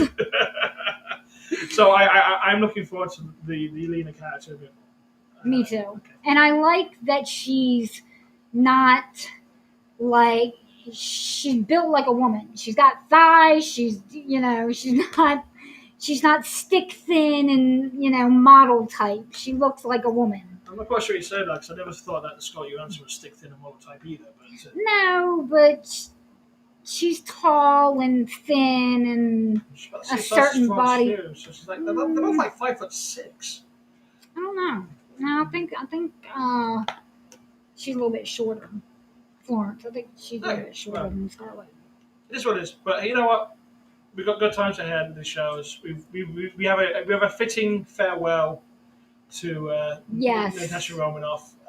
Natasha finally got her send off. Finally got a send off. About goddamn time. And I believe it was a glorious send off for her. Mm-hmm. The only thing it kind of made me sad was it kind of highlighted how much she was underused in a lot of movies. Yeah.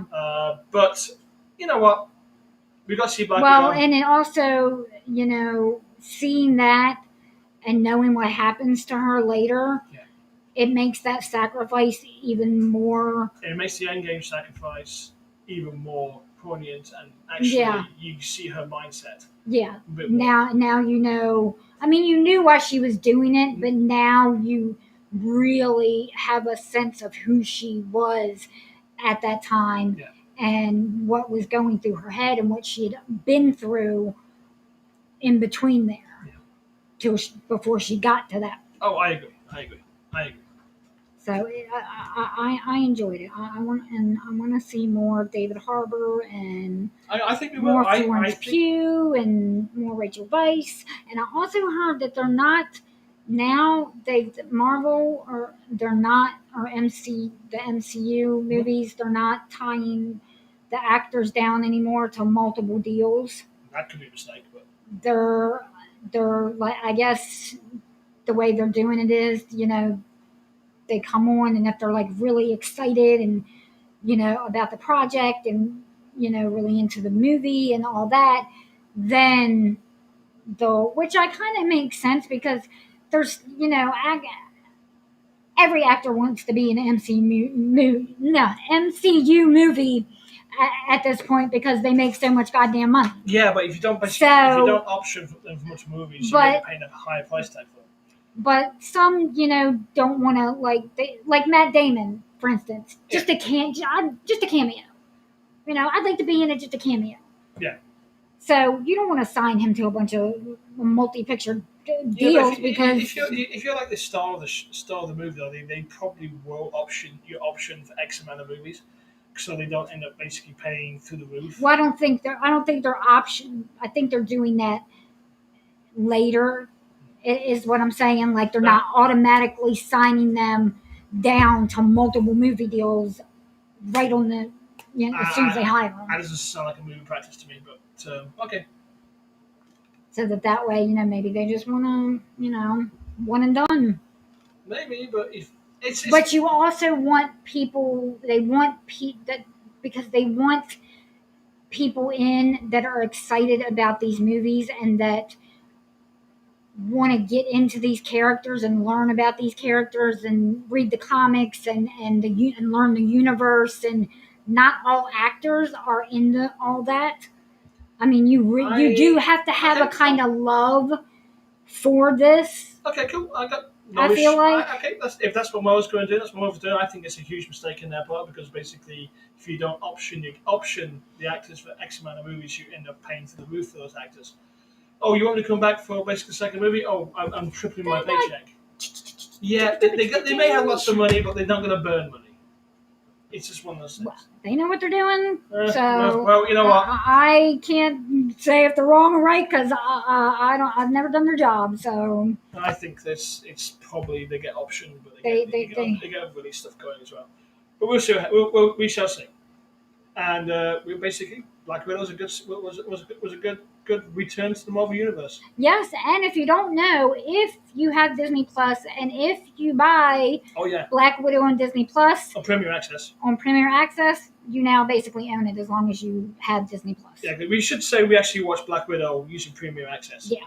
We didn't go to the movies. We didn't go to the movie theater. We thought it was going to be like a one and done when we first got it.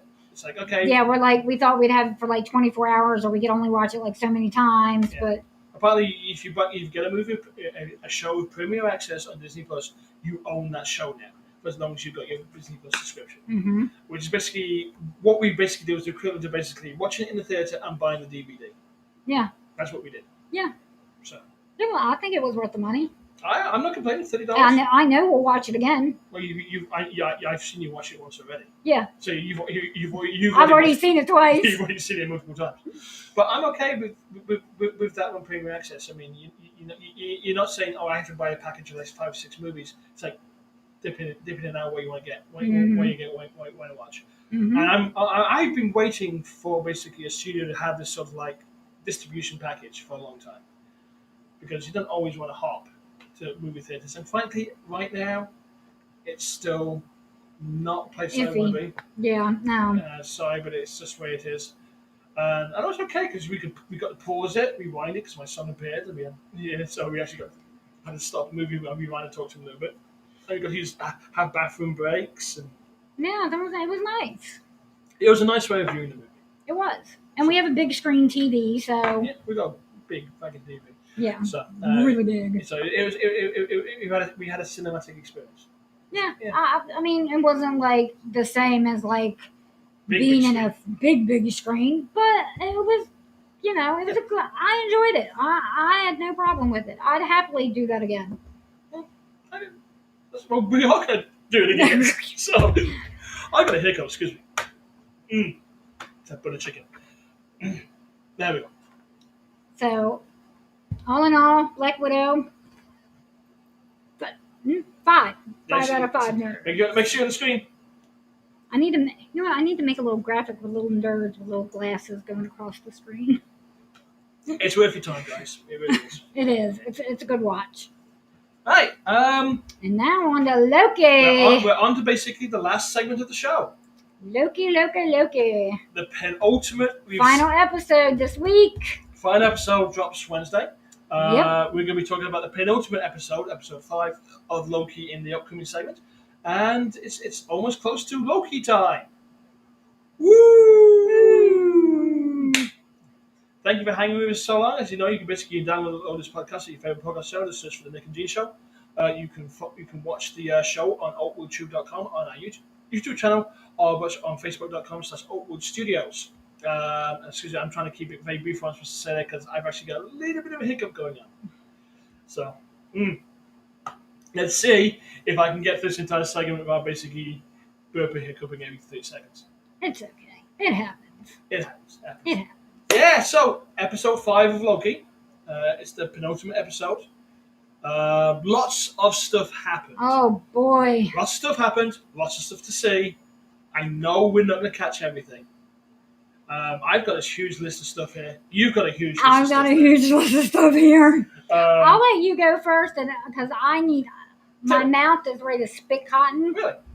So would you like some refreshment as well? So I cover this segment for a second. Yes, you get some water for me, and you get some whatever you need for you. I'll just set the stage. See, this is the great thing about being live and being at home. I should set the stage, and then basically you can come back in. Okay? Don't touch any buttons. Well, we're on the kitchen counter. It's not like the refrigerator is like miles away outside the house. I'll be back. Here we go. This is the Nick and Gene Show, brought to you live from the kitchen counter here in deep dark Essex, Maryland, and we're about to speak about Loki, the penultimate episode. If Gene doesn't fall over in the kitchen, stepping on a dog toy. Stepping on a dog toy, definitely for everybody. It was a show, and if you've been following along, we've basically been talking about the last 4 episodes of Loki. And basically, episode 5 is basically where everything starts laying the groundwork for basically episode 6. I have absolutely no idea how they're going to basically wind everything up in the last hour, but I'm sure they will find a way. Lots of stuff happened. Lots of stuff to see. I'm going to kind of do a little bit of recap. I'm sure Jean would come back in 5 minutes and basically start telling me all the stuff that happened. All the Easter eggs and She'll stuff. tell me all the Easter eggs because she does a huge dive into YouTube Don't you over steal this. my, don't look at my Easter eggs. I'm not looking at you, Easter eggs. Don't be stealing my notes. I had I two. see you over there stealing my notes. I'm trying She's to shouting over the camera here, and I'm basically she's on the other side of the camera here. Basically, I don't know what see you stealing my notes. she's trying to do. She's trying to hide the notes from me now. Hiding my notes. What she doesn't know is Trying to basically- steal my eggs. I literally have 3 more paragraphs of notes than you do on Loki. Keep your own eggs in your own basket. Right, whatever. Okay. I'm just gonna totally steal the segment there. But drink of water. Okay, that should help the hiccups. Lots of stuff happened in the show. I'm not even too certain where to begin. So what I'm going to basically talk about is I'm going to recap through some Easter eggs along the way and see how we go. We pretty much opened the show with basically where we left it last time. Where basically Ramon Renslayer is basically toe to toe with Sylvie. I'm not sure how they got from the Timekeeper's puppet show down to the courthouse, but that happened. But I know in the courthouse, and Ramona tries to bluff Sylvie into saying that she knows Loki's gone. He's not dead. They're sent him to the new zone type place, and they don't know how to get there because basically they can't fix something with a time pad. But they have a ship that can take it there, experimental, that type of thing. And Miss Minutes is there, and she's telling Miss Minutes to basically try to find the files for the ship. And Miss Minutes is going, I'm trying to find the files, and Ravonna's going, when it's going to happen. But they're obviously stalling for time, so some more Minutemen can appear to basically trap Sylvie into the courthouse and basically try to capture her. Newsflash, she fails. And what happens is Sylvie basically manages to get herself a time pad for herself, and then basically surprises everybody by pruning herself. That was a shocker. That was a shocker. Jean lost her crap again. And we basically then switch back to basically to the void. Now, how they do this is a very interesting way. They basically kind of like zoomed out from the courthouse outwards. Like we're basically coming out. We zoom out the courthouse. We see basically outside the corridors of the TVA. We see the TVA itself, and they keep zooming back. Like basically, and we accelerate through like a wall, and then basically boom, we're in the null zone. But the interesting thing about it is when they zoomed backwards, they popped out basically. The first thing that came into view was basically looked like a lighthouse of Alexandria to me. Oh, she came and she went. So I'm thinking TVA is actually in the void, the new void itself as well, but it's somehow shielded. And this lighthouse of Alexandria is that was basically building. It's like basically where the TVA is housed inside the new zone. That's what I'm thinking. Yeah. And it was interesting because basically they came on this planet, and basically we basically zoom out, and basically we find out basically Loki is walking with the other Lokis. Yep. And basically they're traveling to Kid Loki's lair. Are you back now? I'm back. I'm listening. You back? You know? Yeah. Should I keep going? Go. Don't stop when you count me. Well, I don't know if you're gonna have an Easter egg or something too. So anyhow, they're basically walking to basically the Kid Loki's safe house. We see some Easter eggs along the way. One of them was very poignant. I saw basically Thanos' sculptor. Yes. It had Thanos written on the side. And it looks just like from the comics. The 70s comic book. Yes. Those who didn't know that basically back in the day, the Thanos, the Mad Titan, used to fly around New York in the Thanos copter, which had Thanos written on the side of it.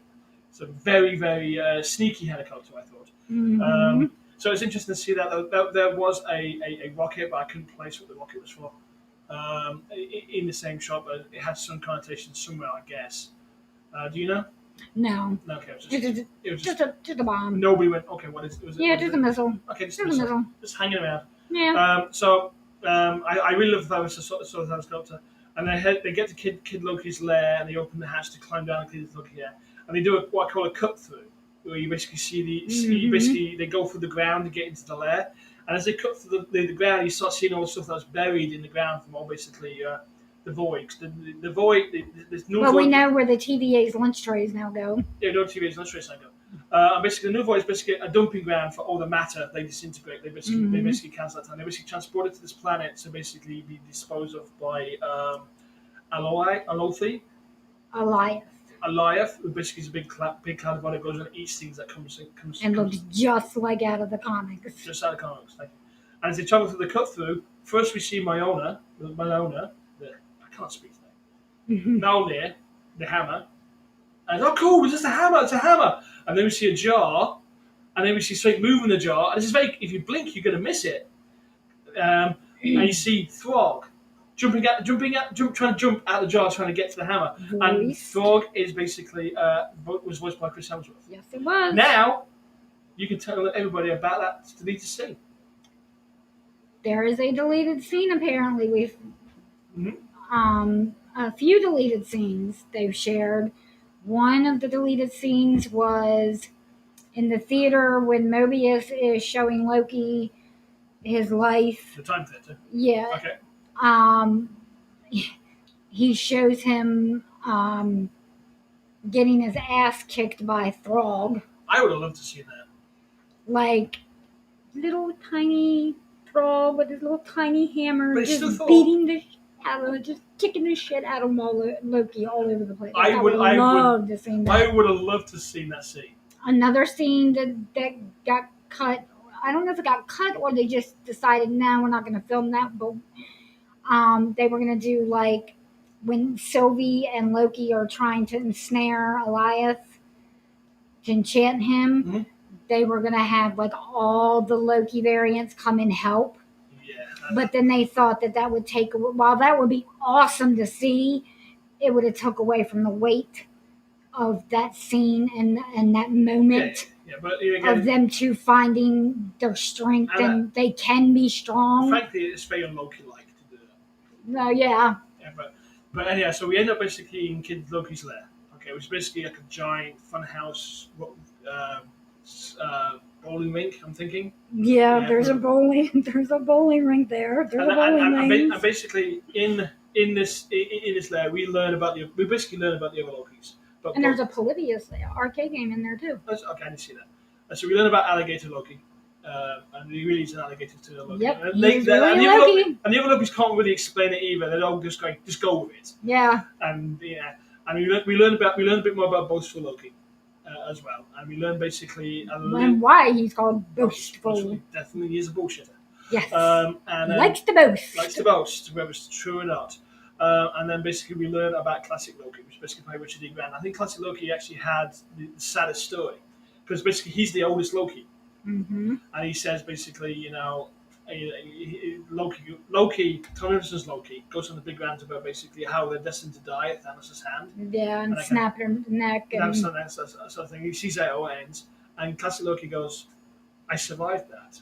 As you see, you guys use swords and Ryan's weapons, while I basically honed my magic. Mm-hmm. And I made the most perfect replica of myself. Mm-hmm. And Thanos killed the replica, and I went off to a planet. And what was even better, he transformed himself into debris and floated through space. Yeah. Which, but there's actually a kind of mournful story about it, because he says he gets to this planet and then basically he says I spend all these years alone. And I realise everybody in my life I've hurt. Mm-hmm. And he got lonely. And basically the only reason he got caught by the TVA is because he decided to leave the planet. Because he wanted to see his brother. He missed him. He missed his brother. And as soon as he went to try to step off the planet, TVA grabbed him. TVA got him. But it was actually a self-respective moment there. Basically, it had Classic Loki saying, all I did was hurt people. Mm. And I realised how mournful that was. And then he cuts back to Tom Hiddleston's face and you got that look in Tom Hiddleston's face like, oh my God, I'm going to die alone. Mm. And that kind of if this is me in the future, this is going to be my fate. And Richard Grant does that long mournful face thing quite really well. And it's actually really enjoyed Richard E. Grant's Loki this entire show. But I thought that was a very poignant thing. But Loki kind of goes, "Hey, I want to escape this fight," that kind of stuff. And he gets to the exit of the Kids Loki's lair, opens it, And who's standing there? All these other variant All of the variant Lokis Lokis, led by President Loki, which we've all seen in the trailers and the comics. and in the comics. And it's basically another Tom Hiddleston variant, basically. And they get down into the hole. And then everybody's, just one for a better word. screwing everybody. Most for Loki says, it's a little bit of like you betrayal talk. Or, I betrayed you, sort of stuff. Yeah. And Buster Loki says, "Hey, I betrayed you because I told him where it was because he promised me the kingdom and this kind of thing." And it's like, not only Buster Loki is a bullshitter, he's also the stupidest of all the Lokis. Yeah.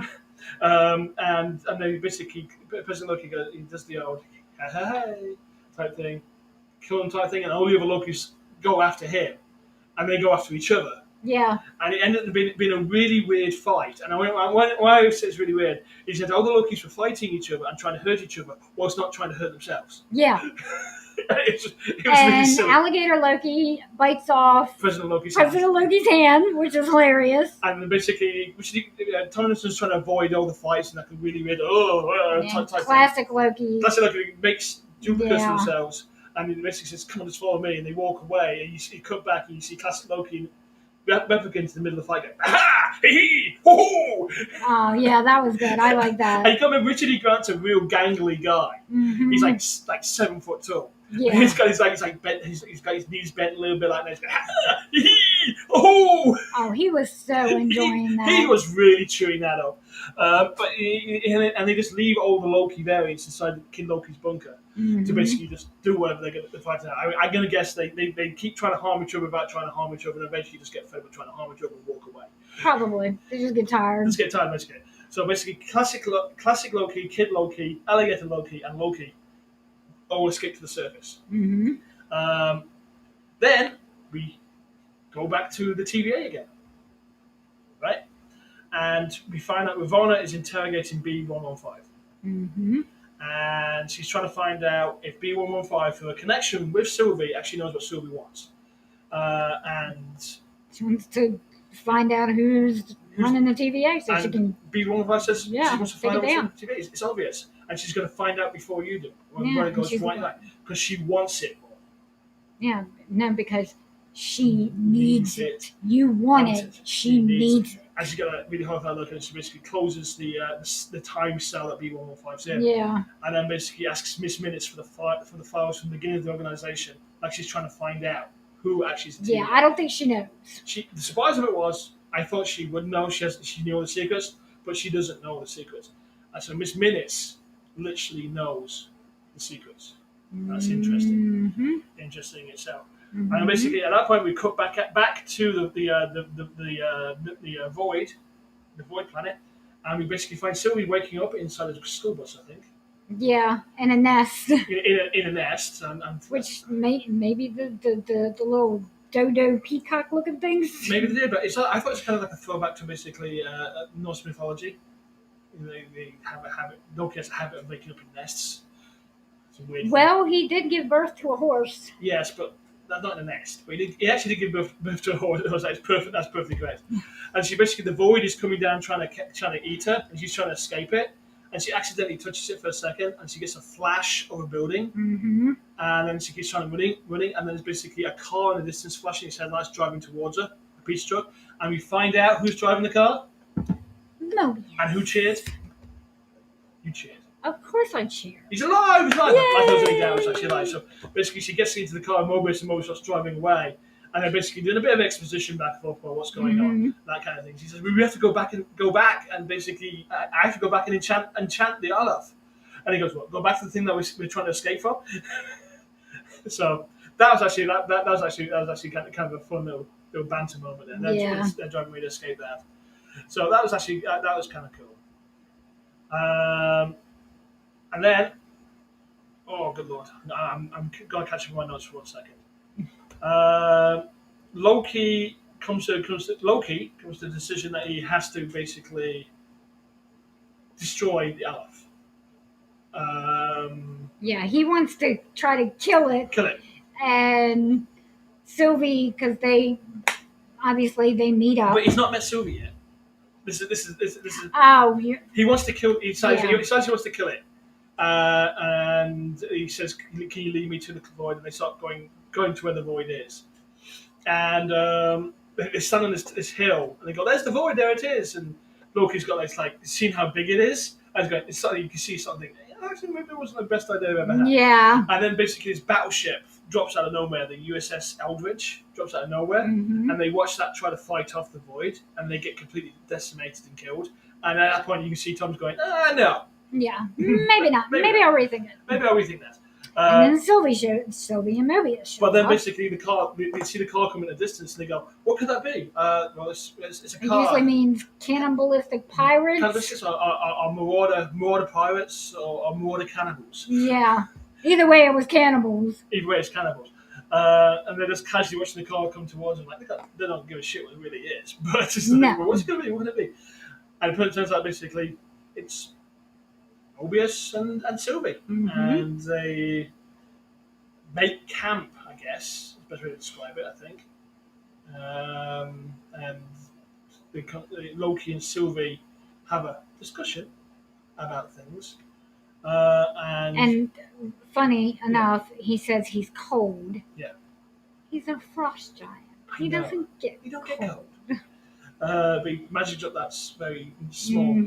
Small He wanted to He wanted a cuddle, yes. Who knew Loki just wanted a cuddle? He wanted to cuddle with Sylvie. But basically, we just learn a bit about what they're going to do. Sylvie goes, "I touched the void. There's something there. I think I can enchant it, and we can find out who's behind the TVA." That's basically the premise here. So they come up with a plan to basically do this, and they do like a final gathering. Classic Loki's there. Kid Loki's Alligator Loki, Mobius, Loki, and Sylvie. Sylvie gives Mobius the time pad, and he summons a time door, and he's about to go. And he says, "I'm going to go back to the TVA," and I guess Loki asks what he can do. He says, "I'm going to burn it all down," and he tells Loki you can be good and that sort of stuff. And they have a big hug. And then he looks at Sylvie and says, "You're my favorite." Yeah. As Mobius is getting hugged, he looks at Sylvie going, "Oh, my favorite." I love it. And he asked Classic Loki and He asked the Lokis, Alligator Loki and Kid him. Loki if they want to come with them, and they're like, "No, this is our home now. We're going to stay here. Yeah. We know how to live here. We're good." We're Lokis. We know how to survive. Yeah. Because they just don't want to go back to TVA basically. And he goes to the time door, and it shuts. Bang! Mobius is gone. He's going to do whatever he does. We're going to find out in the final episode. Better be a goddamn jet ski by the end of the episode. I don't care if it's an end credit scene. I want to see this man. I don't care if it's a picture in the end credit scene of him on a jet ski with a big ass grin on his face, just loving life. Well, I guess we'll find out. So they basically the Lokis part ways. Kid Loki gives Loki his fire sword, his fire sword, and they just walk off. And they Loki and Sylvie look down at the void, and sort of put their plan into action. And basically, Loki says he's going to distract the creature, so she can enchant it. Well, that's distracting. That's distracted, but it's not quite working the way they want to work it. And he realizes that it's going back for her, so he runs back to her, and then they join hands. Yeah. But an interesting thing happens here. They cut back to basically Kid Loki and Classic Loki walking away, but Classic Loki looks back. But it's like, I don't think anything of it at this point because it's maybe just like a situation shot. And then basically Loki runs back to Sylvie. And they join hands, that kind of thing. And then you start to hear this music. Yeah. I think it's the Ride of the Valkyries or something. And then basically we look around and see classic Loki is basically enchanted. Like this, like it's like he's the most, all the way down to the most itty bitty detail of every nut, bolt, and nut of Asgard he summons. Asgard, and he basically makes a huge illusion of Asgard, which basically distracts the void. I love And it. every time Elias, bites into illusion, he rebuilds it up again, rebuilds another one. It's actually pretty like, oh my god, this is fantastic. Seeing, Oh my god, it was just wonderful. And basically, Loki and Sylvie join hands, and Sylvie goes, "You're gonna have to help me here." And Loki goes, "I don't know how to enchant them." He says, it's magic. You know how to do this." Mm-hmm. And they start enchanting the Eliath. Unfortunately, classic Loki can't hold the illusion any longer, and it basically collapses around him. And basically, the void senses him, goes after him, and he goes out basically powering up magic, going glorious purpose. Oh, I love that. And then it completely disappears. Well, maybe. Well, he's a master of illusions. Maybe he completely disappeared himself, or maybe he's actually dead. Either way, maybe he was that floating debris that when they, saw the building, maybe that was him. He definitely seems to be thinking of it. So we basically we see the classic Loki go out in a blaze of absolute glory, and I was like, oh, I got kind of sad at that point because I know, I was sad too. I hope we see him again. I was really enjoying Richard E. Grant's Loki. Yes, he was. He was eating up the scenery. Eating up the scenery, classic comic book outfit, and just completely owning it. Mm-hmm. it was fun to see. But anyhow, so basically the Void overruns and kills classic Loki. But at this point, Loki and Sylvie have connected with Olaf and are enchanting it. Mm-hmm. And then the smoke turns green. Yep. And clears. Yep. And then you see a rock floating in somewhere, and on top of this rock is a big old castle of some type. Which I thought was very Latvian looking. So, at that point, they hold hands and they walk towards it. Show ends. Yep. Did I catch all the points? Yeah. I was expecting you to be throwing in a lot of Easter eggs as I went, but. Oh no, I was just letting you go through the breakdown. Okay, no problem. So we're at speculation at this point. What's going to happen? Who's the castle? I thought it was a Latvian looking castle. You know, there's a Loki season 2, right? I don't care if it's Loki season 2. I'm talking about Loki season 1. Well, I'm just saying there's going to be another season. But there's no season fantastic. But are they going to follow the same story? Who knows? I already knew they're probably kind of coming back because Owen Wilson's hinted at it as well. Mm-hmm. So, what do we think the castle is? Do we think this is Chronopolis? Do we think this is a Latvian castle? Do you think it do we think it's Immortus' old castle?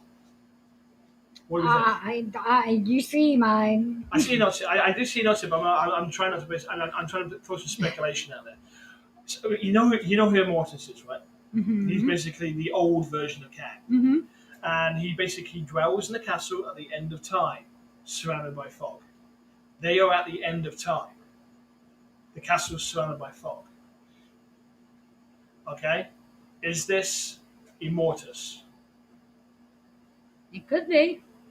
It could be Doom, could be Kang. Could be Kang. Well, I think it's... Could be Loki. If it's Kang, I think it's a version of Kang.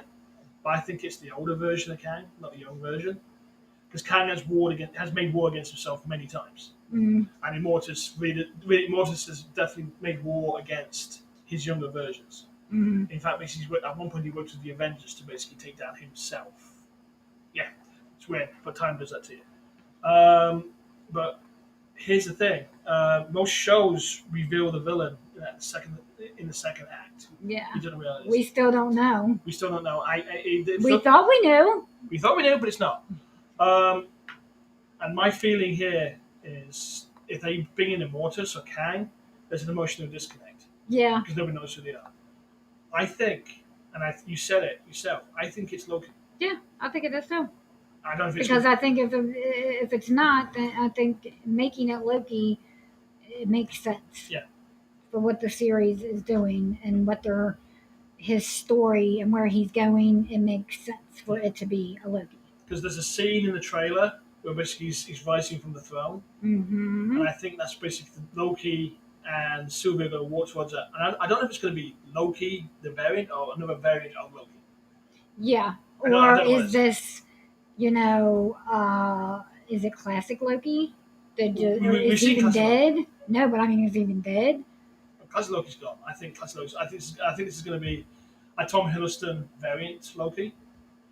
So go with Yeah, it. I think so too. But also, it could be. I also think that I have another theory as well. I think it could be an older Sylvie summoning in a younger Sylvie to basically spring her from the castle, and she kills Sylvie escaping, Mm, and that's actually kind of an interesting betrayal because Loki has obviously pinned some feelings towards Sylvie. That's obvious, one way or the other. mm, But that will keep Loki self-centered and loveless. mm, If basically Sylvie dies or gets killed by Sylvie, mm, and it's a different type of Sylvie. mm. So I don't think we're heading towards a happy ending. Nah, I don't think so either. I mean, Uh, I've got a few theories here. okay. So my three theories is either it's Immortus, it's Loki, Mm-hmm. or it's an older Sylvie. They're my three theories. All right, Okay. we'll find out. But One day. the one I'm doubting the most is Immortus Yeah, because there's no connection. There's like, oh, here's the big bad, which nobody cares about. yeah. There's got to be an emotional kick here. That's why I'm leaning towards it being Loki, which would be insane. Which basically everything he says in the second in the second part in the second episode, where he says, "Oh, I'm working with her to bring down the TVA," Mm-hmm. which is kind of like just complete truth. Mm-hmm. Because Morbius goes, "Oh, you're lying your fucking ass off," Mm-hmm. or it's older Sylvie springing herself by killing younger Sylvie. Possibility. Both of those have a tragedy, almost a Greek tragedy, Norse-like ending to a myth story, Mm-hmm. and I think that those will work. What are your thoughts? Um. Oh, an Easter egg you missed. Oh, you got Easter egg. Okay, sorry. When they're panning in to the void where they're at, Yeah. and we're seeing all the buildings, the wreckage, and stuff like that. Okay. The one Avengers looking building. Yeah. Avengers looking building. On the side of it, it says QENG. QENG. Okay. Kang. Enterprises. Kang Enterprises, which was owned by Nathaniel Richards' company, Which makes sense who was Kang. Which makes kind of sense because basically in the books a lot of stock coding is used by Kang. So Mhm. okay. So I thought that was a nice little Easter egg.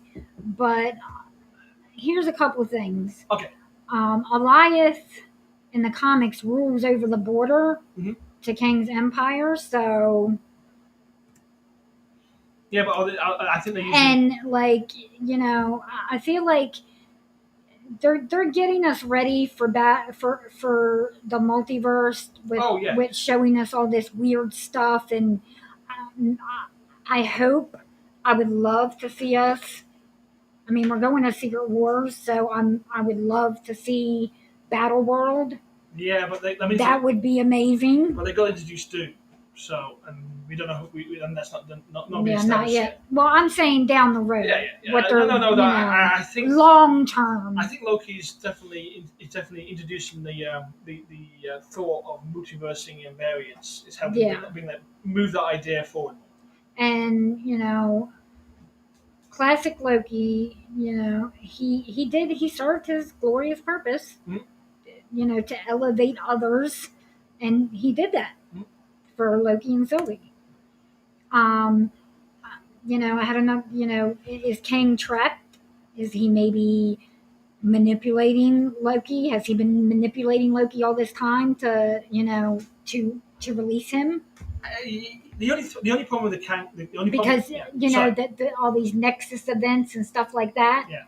Like, is he been manipulating Loki all this time to It's going to be a lot of exposition and to basically bring Kang into any yeah. here. Well, I don't think we're going to see Kang or anybody like that in the final episode. I feel it's Loki. It's got to be something we have emotional connections. Yeah. So. But and that's, if it is evil Loki, he's the villain. Yeah. What happened? Did he take over the TVA and the Timekeepers did exist, and he got away like Sylvie did, and he came back and took over and trapped Kang somewhere or something, and Kang was one of the timekeepers. That's why the one in the middle, and they keep focusing on that face. Yeah, yeah. I know. And Ravana, does she have her own mission? Well, we know Ravana becomes a love interest of Kang in the books. That's the thing.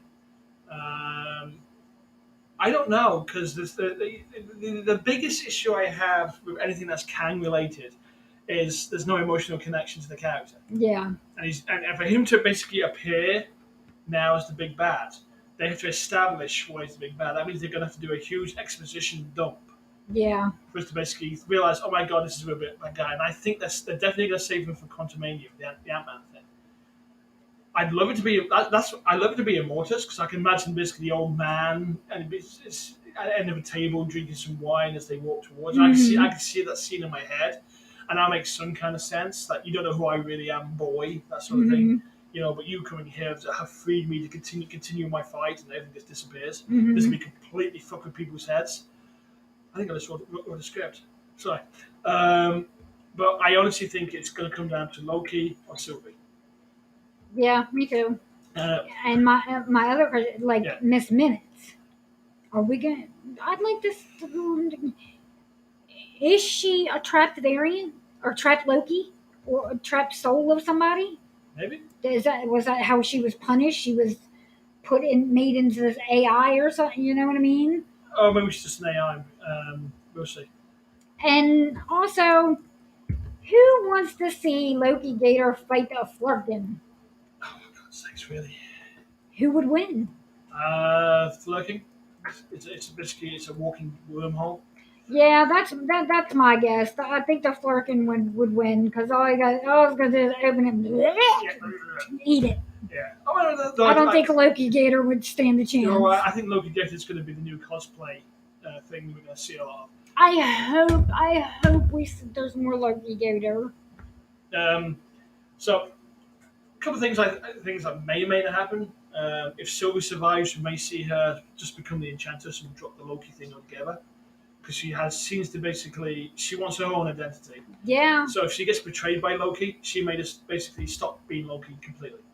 I think Sylvie's going to be a mainstay. I don't think she's going anywhere, and I think you could be onto something that they're going to make her. She's going to be the Enchantress because she, Yeah, what was that?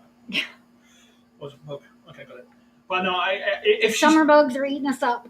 if she survives the ending, I think we're looking at a Loki betrayal here. I honestly do some way one or the other. It's either the old Sylvie kills young Sylvie. She takes. I'm not going to be known as Loki anymore. I'm going to be known as the Enchantress. Mm-hmm. Or Loki betrays her, and she goes, I'm not going to be known as Loki anymore. I'm going to be the Enchantress. You've made an enemy out of me, sort of thing. Mm-hmm. So I think whatever happens, Sylvie's going to walk away from the Loki identity completely. Mm-hmm.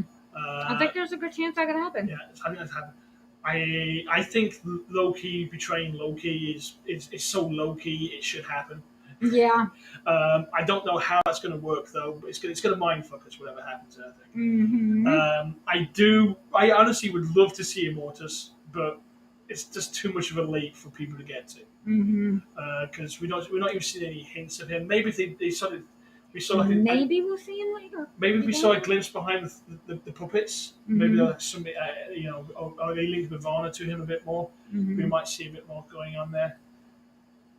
Are we going to find out who runs the TVA? Was it created by the Timekeepers before Loki took it over? Don't know. We're going to find answers out. But my thing is Loki's going to betray Loki, and Sylvie's going to become the Enchantress. I believe that. I honestly think that's going to. I think there's a good chance. And that's We'll find out on Wednesday. We shall find out on Wednesday. Yes, we shall. Which will be in less than 48 hours' time from now. Actually, are you going to do a night thing? Because I'm not going to get to sit until like 7 o'clock that evening. So. No, I want to wait for you. Okay, I appreciate that. Thank you. I want to wait for you. Either way, I think one of the things they're going to lean on is basically Loki is going to lean on the fact basically I'm living on borrowed time.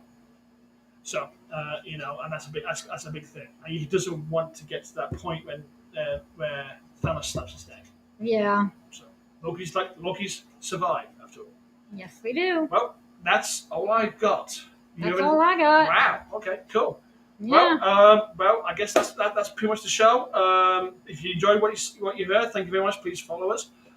Please remember we are going to be in Hartford County, the Maryland there at the APG FCU arena this Saturday at Yes, we are. 11 a.m. for StellaCon. So come along and basically, come chat with us. Look for the Outward banner. Buy one of the books. Buy one shot. I would deeply appreciate it. And if you dare, say hi. Stop by the booth, say hi, pick up a comic, say pick up a hi. sketch We're card. one of the tens of viewers of your show, and I will give you something for free. There you go. How about that? So that's all I've got. Anything else? No. Okay. Well, that's all for this week, nerdlings. If you enjoy our nerdy ramblings, then please be a peach and make sure to like and subscribe. You can find the Nick and Jean Show wherever you digest your podcasts. And always, please be sure to leave a kind review. We do appreciate it. You take care now. This has been an Altworld Studios production. Bye. Bye.